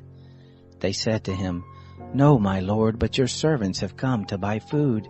We are all one man's sons. We are honest men. Your servants are not spies." He said to them, "No, but you have come to see the nakedness of the land." They said, "We, your servants, are 12 brothers, the sons of one man in the land of Canaan, and behold, the youngest is this day with our father, and one is no more." Joseph said to them, "It is like I told you, saying, you are spies. Hereby you shall be tested. By the life of Pharaoh you shall not go forth from here, unless your youngest brother come here. Send one of you, and let him get your brother, and you shall be bound, that your words may be tested, whether there is truth in you, or else by the life of Pharaoh surely you are spies." He put them all together into custody 3 days. Joseph said to them the 3rd day, "Do this and live, for I fear God. If you are honest men, then let one of your brothers be bound in your prison house. But you go, carry grain for the famine of your houses. Bring your youngest brother to me, so will your words be verified and you won't die." They did so. They said one to another, "We are most assuredly guilty concerning our brother, and that we saw the distress of his soul when he begged us, and we wouldn't listen. Therefore this distress has come on us." Reuben answered them, saying, "Didn't I tell you, saying, don't sin against the child? And you wouldn't listen. Therefore also, behold, his blood is required." They didn't know that Joseph understood them, for there was an interpreter between them. He turned himself about from them and wept. And he returned to them and spoke to them, and took Simeon from among them, and bound him before their eyes. Then Joseph commanded to fill their bags with grain, and to restore every man's money into his sack, and to give them food for the way. So it was done to them. They loaded their donkeys with their grain and departed from there. As one of them opened his sack to give his donkey food in the lodging place, he saw his money. Behold, it was in the mouth of his sack. He said to his brothers, "My money is restored. Behold, it is even in my sack." Their hearts failed them, and they turned trembling one to another, saying, "What is this that God has done to us?" They came to Jacob their father to the land of Canaan, and told him all that had happened to them, saying, "The man, the lord of the land, spoke roughly with us, and took us for spies of the country." We said to him, "We are honest men, we are no spies. We are 12 brothers, sons of our father. One is no more, and the youngest is this day with our father in the land of Canaan." The man, the lord of the land, said to us, "Hereby will I know that you are honest men. Leave one of your brothers with me, and take grain for the famine of your houses, and go your way. Bring your youngest brother to me. Then I will know that you are not spies, but that you are honest men. So I will deliver your brother to you, and you shall trade in the land." It happened as they emptied their sacks, that behold, every man's bundle of money was in his sack. When they and their father saw their bundles of money, they were afraid. Jacob their father said to them, "You have bereaved me of my children. Joseph is no more, Simeon is no more, and you want to take Benjamin away. All these things are against me." Reuben spoke to his father, saying, Kill my 2 sons if I don't bring him to you. Deliver him into my hand, and I will bring him to you again." He said, "My son shall not go down with you, for his brother is dead, and he only is left.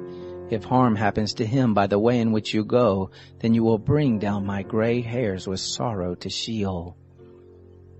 The famine was severe in the land. It happened when they had eaten up the grain which they had brought out of Egypt.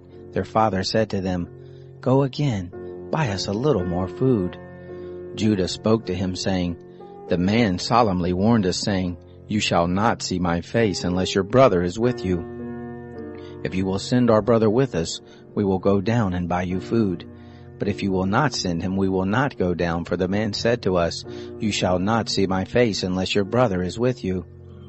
Israel said, "Why did you treat me so badly, telling the man that you had another brother?" They said, "The man asked directly concerning ourselves and concerning our relatives, saying, 'Is your father still alive?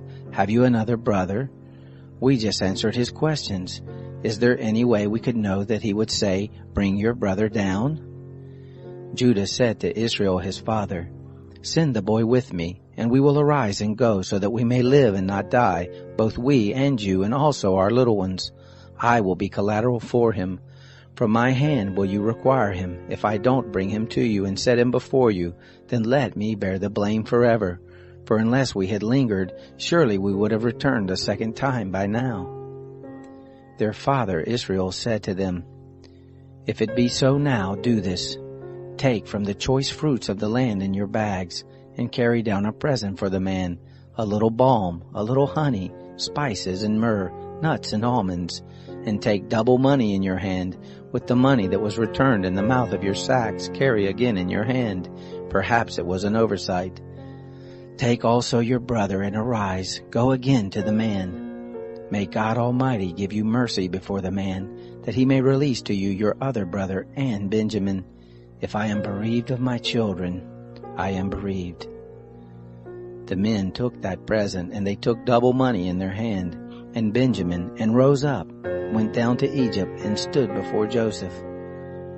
When Joseph saw Benjamin with them, he said to the steward of his house, "Bring the men into the house, and butcher an animal, and make ready, for the men will dine with me at noon." The man did as Joseph commanded, and the man brought the men to Joseph's house. The men were afraid, because they were brought to Joseph's house, and they said, "Because of the money that was returned in our sacks at the first time are we brought in, that he may seek occasion against us, and fall on us, and take us for bondservants along with our donkeys." They came near to the steward of Joseph's house, and they spoke to him at the door of the house, and said, "O my lord, we indeed came down at the first to buy food, and it happened, when we came to the lodging place, that we opened our sack, and behold, every man's money was in the mouth of the sack, our money in full weight. We have brought it again in our hand. We have brought down other money in our hand to buy food. We don't know who put our money in our sacks." He said, "Peace be to you, don't be afraid. Your God and the God of your father has given your treasure in your sacks. I received your money." He brought Simeon out to them. The man brought the men into Joseph's house and gave them water, and they washed their feet. He gave their donkeys fodder. They made ready the present for Joseph's coming at noon, for they heard that they should eat bread there. When Joseph came home, they brought him the present which was in their hand into the house, and bowed down themselves to him to the earth. He asked them of their welfare, and said, "Is your father well, the old man of whom you spoke? Is he yet alive?" They said, "Your servant our father is well, he is still alive." They bowed the head and did homage. He lifted up his eyes and saw Benjamin his brother, his mother's son, and said, "Is this your youngest brother of whom you spoke to me?" He said, "God be gracious to you, my son." Joseph made haste, for his heart yearned over his brother, and he sought a place to weep, and he entered into his room and wept there. He washed his face and came out. He controlled himself and said, "Serve the meal." They served him by himself, and them by themselves, and the Egyptians that ate with him by themselves. because the Egyptians don't eat bread with the Hebrews, for that is an abomination to the Egyptians. They sat before him, the firstborn according to his birthright, and the youngest according to his youth, and the men marveled one with another. He sent portions to them from before him, but Benjamin's portion was 5 times as much as any of theirs. They drank and were merry with him. He commanded the steward of his house, saying, Fill the men's sacks with food, as much as they can carry, and put every man's money in his sack's mouth. Put my cup, the silver cup, in the sack's mouth of the youngest with his grain money. He did according to the word that Joseph had spoken. As soon as the morning was light, the men were sent away, they and their donkeys. When they had gone out of the city, and were not yet far off, Joseph said to his steward, Go, follow after the men. When you overtake them, ask them, Why have you rewarded evil for good? Isn't this that from which my Lord drinks, and by which he indeed divines? You have done evil in so doing. He overtook them, and he spoke to them these words. They said to him, Why does my Lord speak such words as these? Far be it from your servants that they should do such a thing. Behold, the money which we found in our sacks' mouths we brought again to you out of the land of Canaan. How then should we steal silver or gold out of your Lord's house? With whoever of your servants it be found, let him die, and we also will be my Lord's bondservants. He said, Now also let it be according to your words. He with whom it is found will be my bondservant, and you will be blameless. Then they hurried and took down every man his sack to the ground, and opened every man his sack. He searched, beginning with the eldest and ending at the youngest. The cup was found in Benjamin's sack. Then they tore their clothes, and loaded every man his donkey, and returned to the city.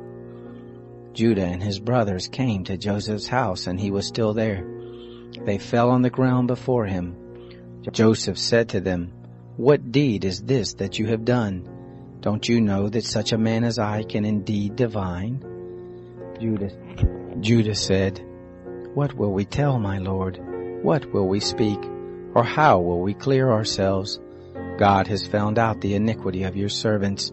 Behold, we are my Lord's bondservants, both we, and he also in whose hand the cup is found. He said, Far be it from me that I should do so. The man in whose hand the cup is found, he will be my bondservant. But as for you, go up in peace to your father. Then Judah came near to him and said, O my Lord, please let your servant speak a word in my Lord's ear, and don't let your anger burn against your servant, for you are even as Pharaoh. My Lord asked his servants, saying, Have you a father or a brother? We said to my Lord, We have a father, an old man, and a child of his old age, a little one, and his brother is dead, and he alone is left of his mother, and his father loves him. You said to your servants, Bring him down to me, that I may set my eyes on him. We said to my Lord, The boy can't leave his father, for if he should leave his father would die. You said to your servants, Unless your youngest brother comes down with you, you will see my face no more. It happened, when we came up to your servant my father, we told him the words of my Lord. Our father said, Go again, buy us a little food. We said, We can't go down. If our youngest brother is with us, then we will go down, for we may not see the man's face unless our youngest brother is with us. Your servant my father said to us, You know that my wife bore me 2 sons, and the one went out from me, and I said, Surely he is torn in pieces, and I haven't seen him since.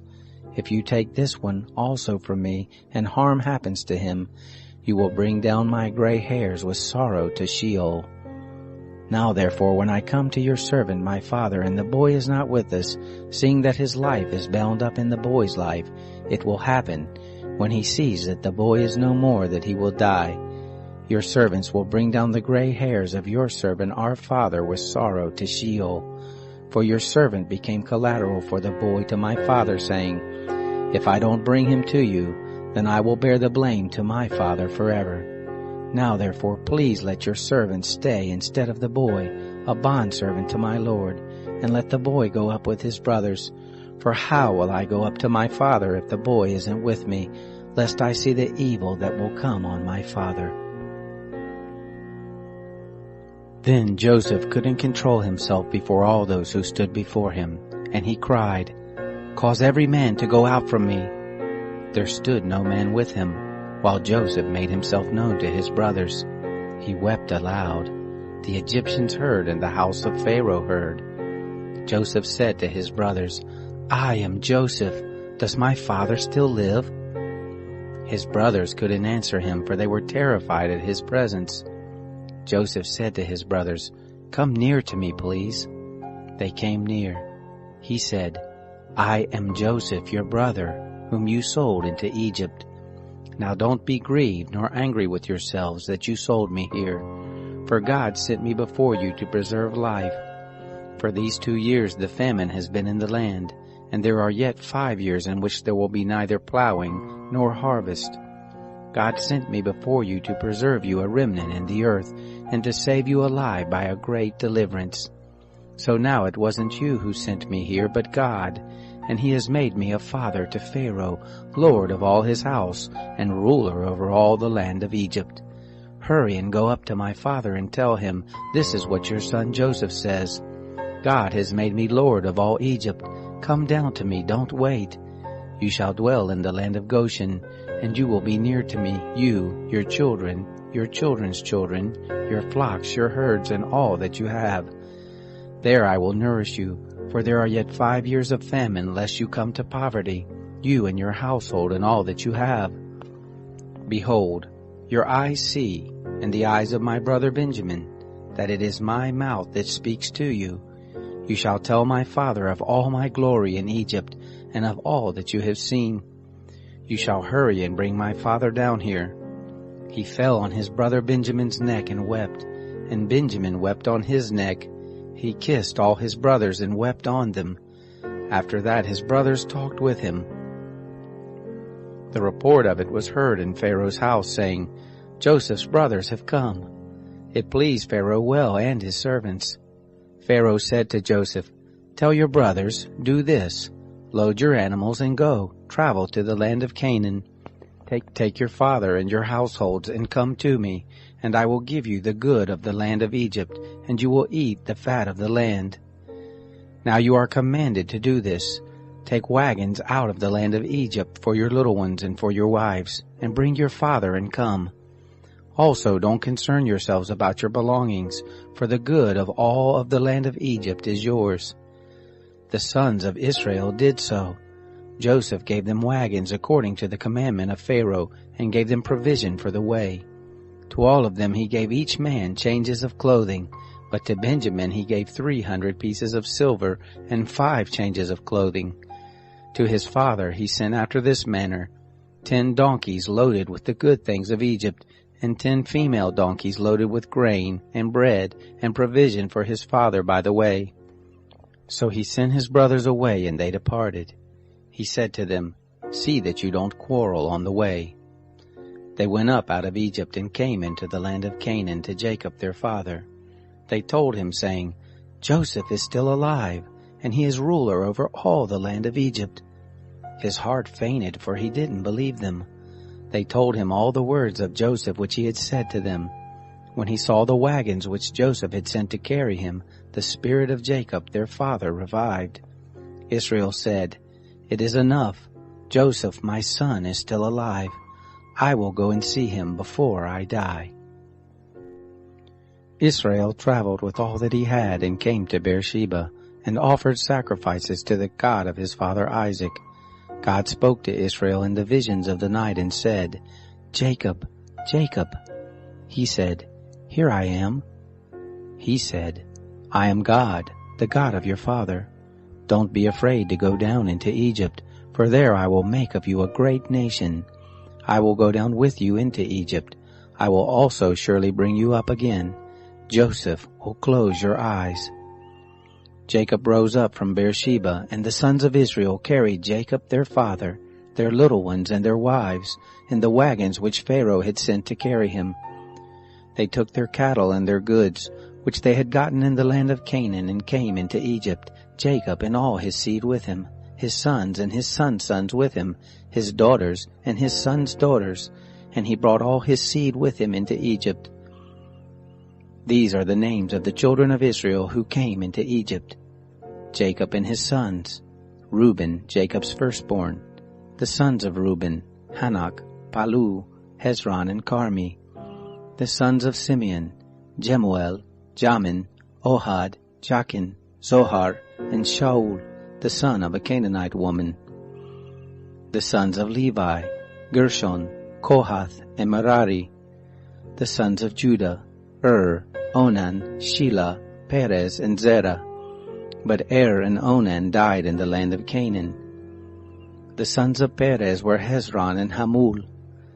The sons of Issachar, Tola, Puvah, Iob, and Shimron.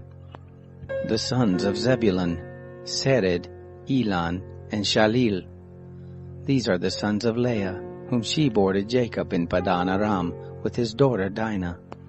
All the souls of his sons and his daughters were 33. The sons of Gad, Ziphion, Hagi, Shunai, Esbon, Eri, Arodai, and Areli. The sons of Asher, Imnah, Ishva, Ishvi, Beriah, and Sarah their sister. The sons of Beriah, Eber, and Malchiel.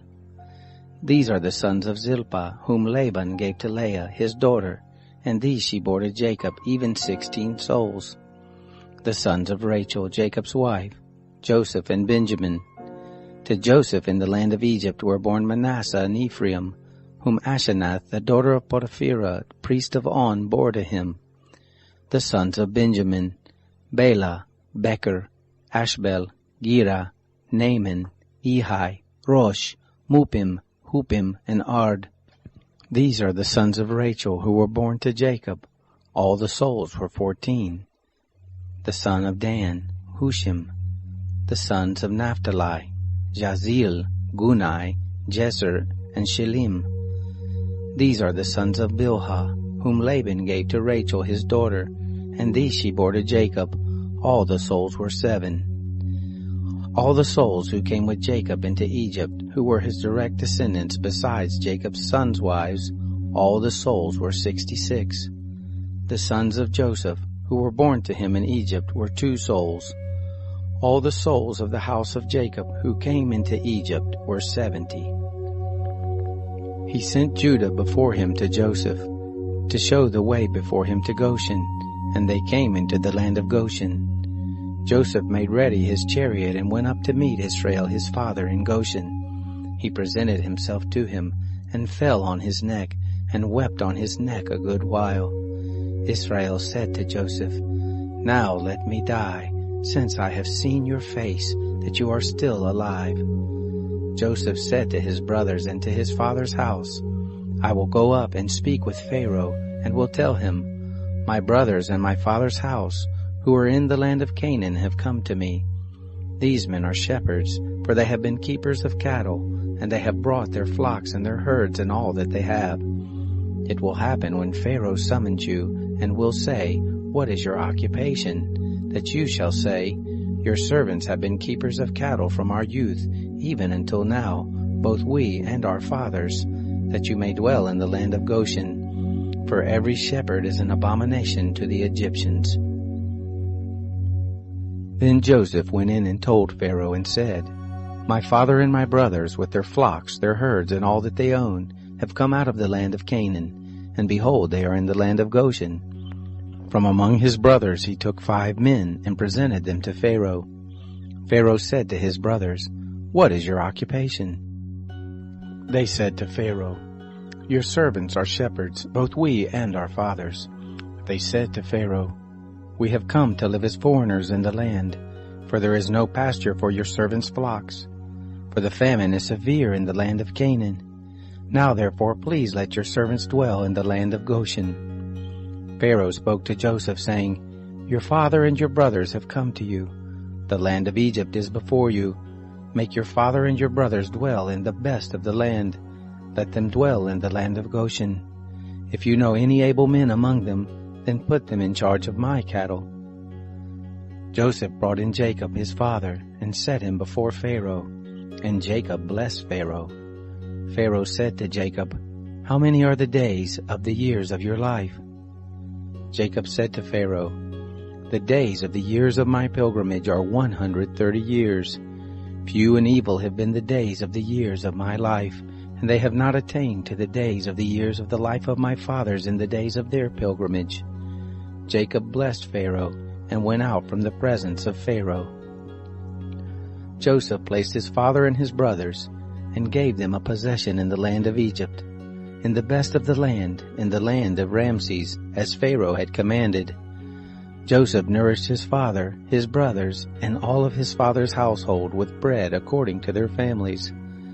There was no bread in all the land, for the famine was very severe, so that the land of Egypt and the land of Canaan fainted by reason of the famine. Joseph gathered up all the money that was found in the land of Egypt and in the land of Canaan for the grain which they bought, and Joseph brought the money into Pharaoh's house. When the money was all spent in the land of Egypt and in the land of Canaan, all the Egyptians came to Joseph and said, "Give us bread, for why should we die in your presence, for our money fails?" Joseph said, "Give your cattle, and I will give you food for your cattle, if money fails." They brought their cattle to Joseph, and Joseph gave them bread in exchange for the horses, and for the flocks, and for the herds, and for the donkeys, and he fed them with bread in exchange for all their cattle for that year. When that year was ended, they came to him the second year and said to him, "We will not hide from my lord how our money is all spent, and the herds of cattle are my lord's. There is nothing left in the sight of my lord but our bodies and our lands. Why should we die before your eyes, both we and our land? Buy us and our land for bread, and we and our land will be servants to Pharaoh. Give us seed that we may live and not die, and that the land won't be desolate." So Joseph bought all the land of Egypt for Pharaoh, for the Egyptians sold every man his field, because the famine was severe on them, and the land became Pharaoh's. As for the people, he moved them to the cities from one end of the border of Egypt even to the other end of it. Only he didn't buy the land of the priest, for the priest had a portion from Pharaoh, and ate their portion which Pharaoh gave them. That is why they didn't sell their land. Then Joseph said to the people, "Behold, I have bought you and your land today for Pharaoh. Behold, here is seed for you, and you shall sow the land. It will happen at the harvest that you shall give a fifth to Pharaoh, and 4 parts will be your own, for the seed of the field, for your food, for them of your households, and for food for your little ones." They said, "You have saved our lives. Let us find favor in the sight of my lord, and we will be Pharaoh's servants." Joseph made it a statute concerning the land of Egypt to this day, that Pharaoh should have the fifth. Only the land of the priest alone didn't become Pharaoh's. Israel lived in the land of Egypt, in the land of Goshen, and they got themselves possessions therein, and were fruitful and multiplied exceedingly. Jacob lived in the land of Egypt 17 years. So the days of Jacob, the years of his life, were 147 years. The time drew near that Israel must die, and he called his son Joseph and said to him, "If now I have found favor in your sight, please put your hand under my thigh and deal kindly and truly with me. Please don't bury me in Egypt, but when I sleep with my fathers, you shall carry me out of Egypt and bury me in their burying place." He said, "I will do as you have said." He said, "Swear to me." And he swore to him. Israel bowed himself on the bed's head. It happened after these things that someone said to Joseph, "Behold, your father is sick." He took with him his 2 sons, Manasseh and Ephraim. Someone told Jacob and said, "Behold, your son Joseph comes to you." And Israel strengthened himself and sat on the bed. Jacob said to Joseph, "God Almighty appeared to me at Luz in the land of Canaan and blessed me, and said to me, Behold, I will make you fruitful and multiply you, and I will make of you a company of peoples, and will give this land to your seed after you for an everlasting possession. Now your 2 sons, who were born to you in the land of Egypt before I came to you into Egypt, are mine, Ephraim and Manasseh, even as Reuben and Simeon will be mine. Your issue, who you have become father of after them, will be yours. They will be called after the name of their brothers and their inheritance.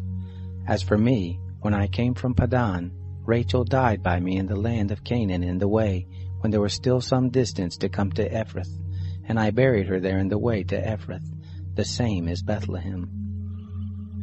Israel saw Joseph's sons and said, Who are these?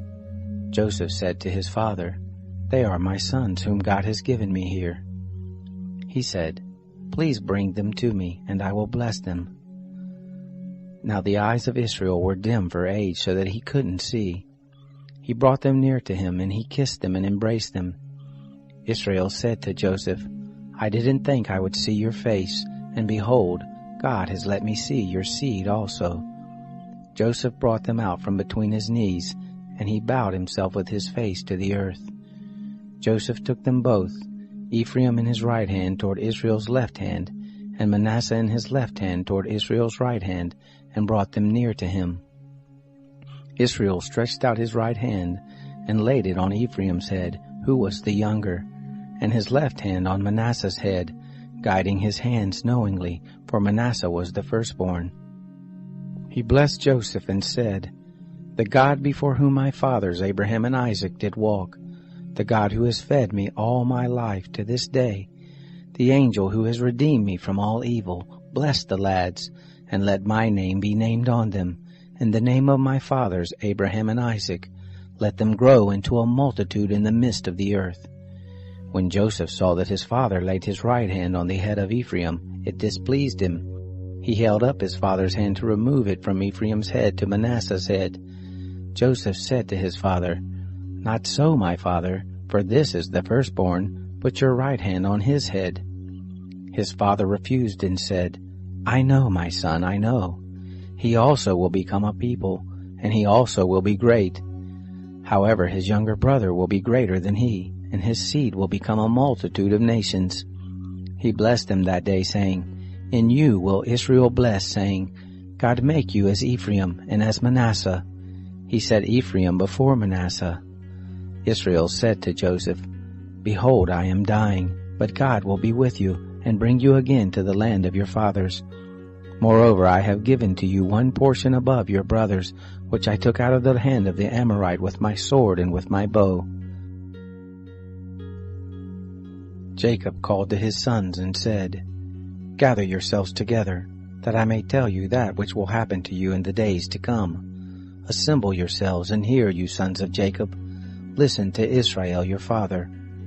Reuben, you are my firstborn, my might and the beginning of my strength, the preeminence of dignity and the preeminence of power. Boiling over as water, you shall not have the preeminence, because you went up to your father's bed, then defiled it.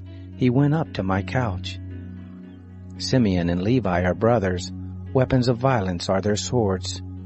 My soul, don't come into their council. My glory, don't be united to their assembly. For in their anger they killed a man. In their self-will they hamstrung an ox. Cursed be their anger, for it was fierce, and their wrath, for it was cruel. I will divide them in Jacob, scatter them in Israel. Judah, your brothers will praise you.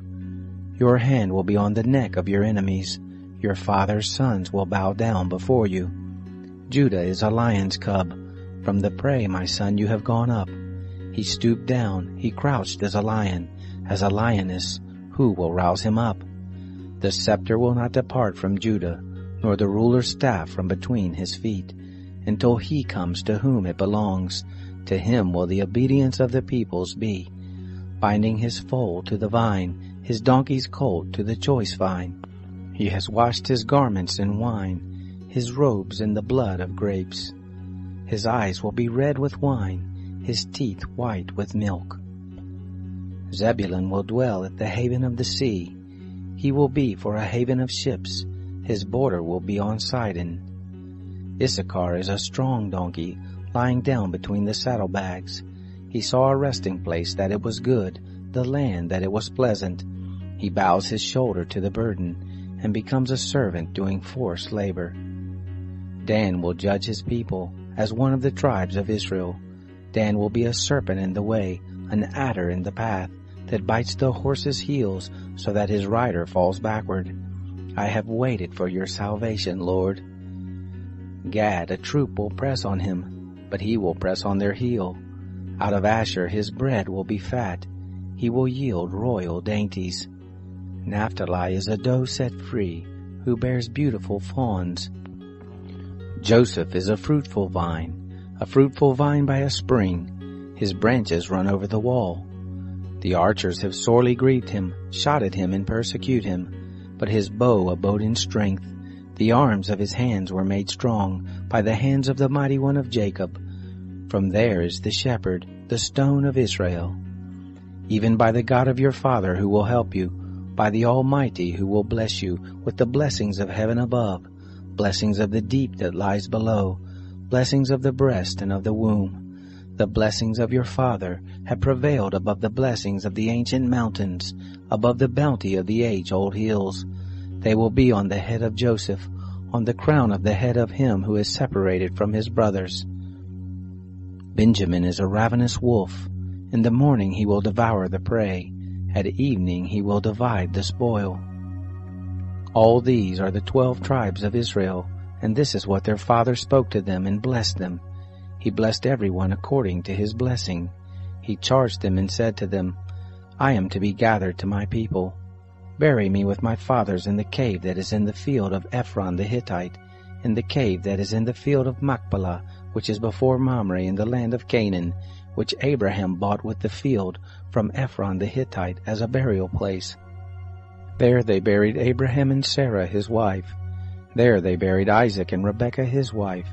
And there I buried Leah. The field and the cave that is therein, which was purchased from the children of Heth. When Jacob made an end of charging his sons, he gathered up his feet into the bed, and yielded up the spirit, and was gathered to his people. Joseph fell on his father's face, wept on him, and kissed him. Joseph commanded his servants the physicians to embalm his father, and the physicians embalmed Israel. 40 days were fulfilled for him, for that is how many days it takes to embalm. The Egyptians wept for him for 70 days. When the days of weeping for him were past, Joseph spoke to the house of Pharaoh, saying, If I have now found favor in your eyes, please speak in the ears of Pharaoh, saying, My father made me swear, saying, Behold, I am dying. Bury me in my grave which I have dug for myself in the land of Canaan. Now, therefore, please let me go up and bury my father, and I will come again. Pharaoh said, Go up and bury your father, just like he made you swear. Joseph went up to bury his father, and with him went up all the servants of Pharaoh, the elders of his house, and all the elders of the land of Egypt, all the house of Joseph, his brothers, and his father's house. Only their little ones, their flocks, and their herds they left in the land of Goshen. They went up with him, both chariots and horsemen. It was a very great company. They came to the threshing floor of Atad, which is beyond the Jordan, and there they lamented with a very great and sore lamentation. He mourned for his father 7 days. When the inhabitants of the land, the Canaanites, saw the mourning in the floor of Atad, they said, This is a grievous mourning by the Egyptians. Therefore the name of it was called Abel Mizraim, which is beyond the Jordan. His sons did to him just as he commanded them. For his sons carried him into the land of Canaan, and buried him in the cave of the field of Machpelah, which Abraham bought with the field, for a possession of a burying place, from Ephron the Hittite, before Mamre. Joseph returned into Egypt, he and his brothers, and all that went up with him to bury his father, after he had buried his father. When Joseph's brothers saw that their father was dead, they said, It may be that Joseph will hate us, and will fully pay us back for all of the evil which we did to him. They sent a message to Joseph, saying, Your father commanded before he died, saying, So you shall tell Joseph, Please now forgive the disobedience of your brothers and their sin, because they did evil to you. Now please forgive the disobedience of the servants of the God of your father. Joseph wept when they spoke to him.